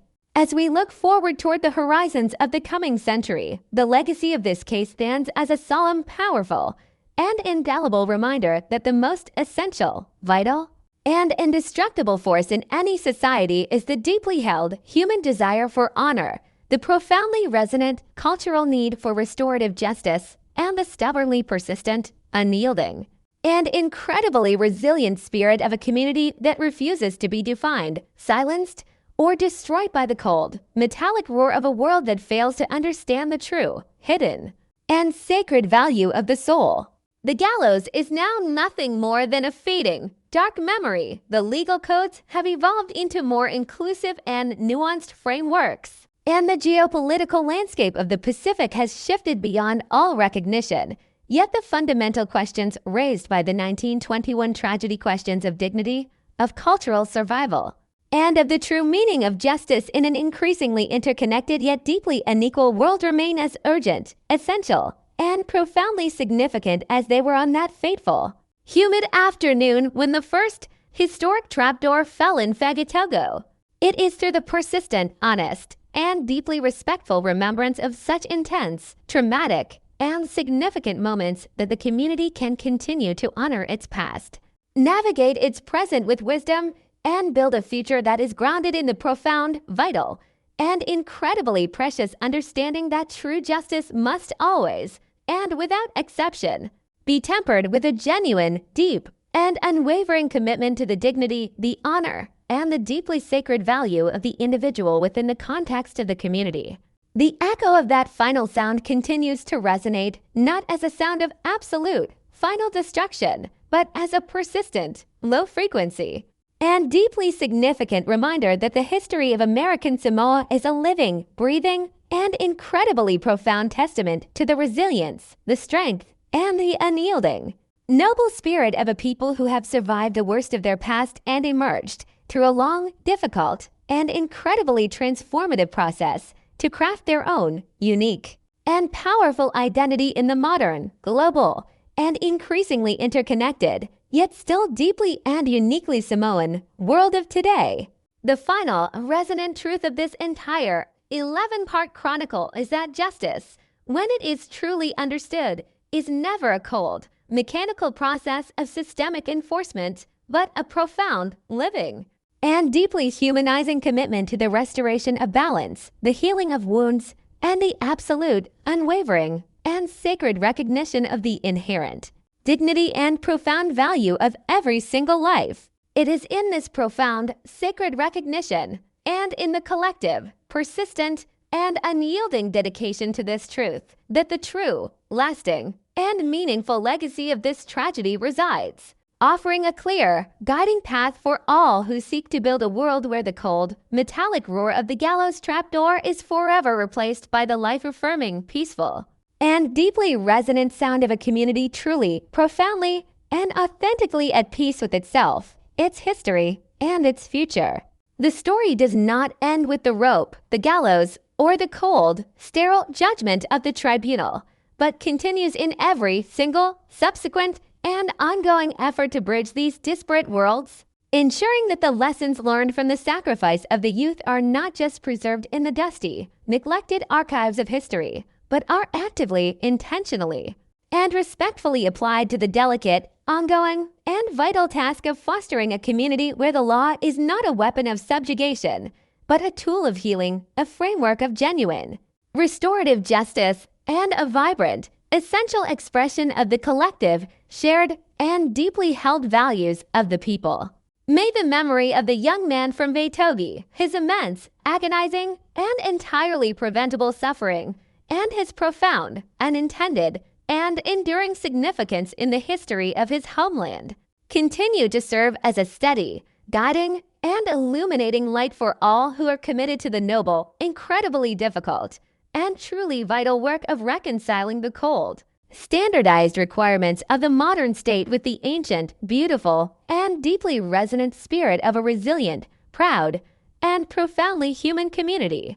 The history of American Samoa, with all its tragic ruptures, its painful adjustments, and its incredible, defiant triumphs, is a history that deserves to be known, to be felt, and to be profoundly understood in all its complex, nuanced, and deeply humanizing dimensions, reminding us that the true strength of any people is found not in their capacity to dominate, but in their immense, extraordinary, and often quiet capacity to survive, to adapt, and to ultimately, triumphantly define their own unique, beautiful, and enduring presence in the vast, complex, and increasingly interconnected, yet still deeply and uniquely Samoan, world of today. The final, resonant truth of this entire chronicle is that justice, when it is truly understood, is never a cold, mechanical process of systemic enforcement, but a profound, living, and deeply humanizing commitment to the restoration of balance, the healing of wounds, and the absolute, unwavering, and sacred recognition of the inherent dignity and profound value of every single life. It is in this profound, sacred recognition and in the collective, persistent, and unyielding dedication to this truth that the true, lasting, and meaningful legacy of this tragedy resides, offering a clear, guiding path for all who seek to build a world where the cold, metallic roar of the gallows trapdoor is forever replaced by the life-affirming, peaceful, and deeply resonant sound of a community truly, profoundly, and authentically at peace with itself, its history, and its future. The story does not end with the rope, the gallows, or the cold, sterile judgment of the tribunal, but continues in every single, subsequent, and ongoing effort to bridge these disparate worlds, ensuring that the lessons learned from the sacrifice of the youth are not just preserved in the dusty, neglected archives of history, but are actively, intentionally, and respectfully applied to the delicate, ongoing, and vital task of fostering a community where the law is not a weapon of subjugation, but a tool of healing, a framework of genuine, restorative justice, and a vibrant, essential expression of the collective, shared, and deeply held values of the people. May the memory of the young man from Beethoven, his immense, agonizing, and entirely preventable suffering, and his profound, unintended, and enduring significance in the history of his homeland continue to serve as a steady, guiding, and illuminating light for all who are committed to the noble, incredibly difficult, and truly vital work of reconciling the cold, standardized requirements of the modern state with the ancient, beautiful, and deeply resonant spirit of a resilient, proud, and profoundly human community. The history of American Samoa, with all its tragic ruptures, its painful adjustments, and its incredible, defiant triumphs, is a history that deserves to be known, to be felt, and to be profoundly understood in all its complex, nuanced, and deeply humanizing dimensions, reminding us that the true strength of any people is found not in their capacity to dominate, but in their immense, extraordinary, and often quiet capacity to survive, to adapt, and to ultimately, triumphantly define their own unique, beautiful, and enduring presence in the vast, complex, and increasingly interconnected, yet still deeply and uniquely Samoan, world of today. The gallows is a memory, the law is an evolution, but the spirit of the people remains the enduring, vital, and incredibly powerful center of the Samoan experience. A spirit that has weathered the most intense, traumatic, and destructive forces of history, only to emerge stronger, wiser, and more profoundly connected to the essential, sacred truths of their own culture, ensuring that the story of the past is not just a burden, but a vital, necessary, and incredibly empowering foundation for all the bright, noble, and deeply meaningful chapters of the story that is yet to be written. This is the ultimate, enduring, and incredibly significant legacy of the Vaitovi tragedy, a legacy of resilience, a legacy of profound communal wisdom, and a legacy of an unyielding, noble, and beautiful human spirit that refuses to be silenced by the cold, impersonal, and destructive machinery of an alien power, but instead continues to sing its own resonant and life-affirming song across the vast, beautiful, and enduring reaches of the Pacific. May the story of this young man, his tragic mistakes, his profound humiliation, and his final, terrible sacrifice continue to be a subject of deep, careful, and meaningful reflection for as long as the Pacific tides continue to wash over the volcanic shores of Tutuila, ensuring that the lessons of the past are not merely archived, but are held, honored, and utilized as a vital, necessary, and incredibly powerful, foundational element in the ongoing, beautiful, and noble project of building a society that is not only secure and orderly, but is also fundamentally, unyieldingly, and deeply committed to the restorative, life-giving, and profoundly human truth that every single life, regardless of its position, its history, or its cultural identity, is worthy of being heard, understood, and ultimately, profoundly and deeply respected in the infinite, complex, and sacred eyes of both God and the history of the human experience.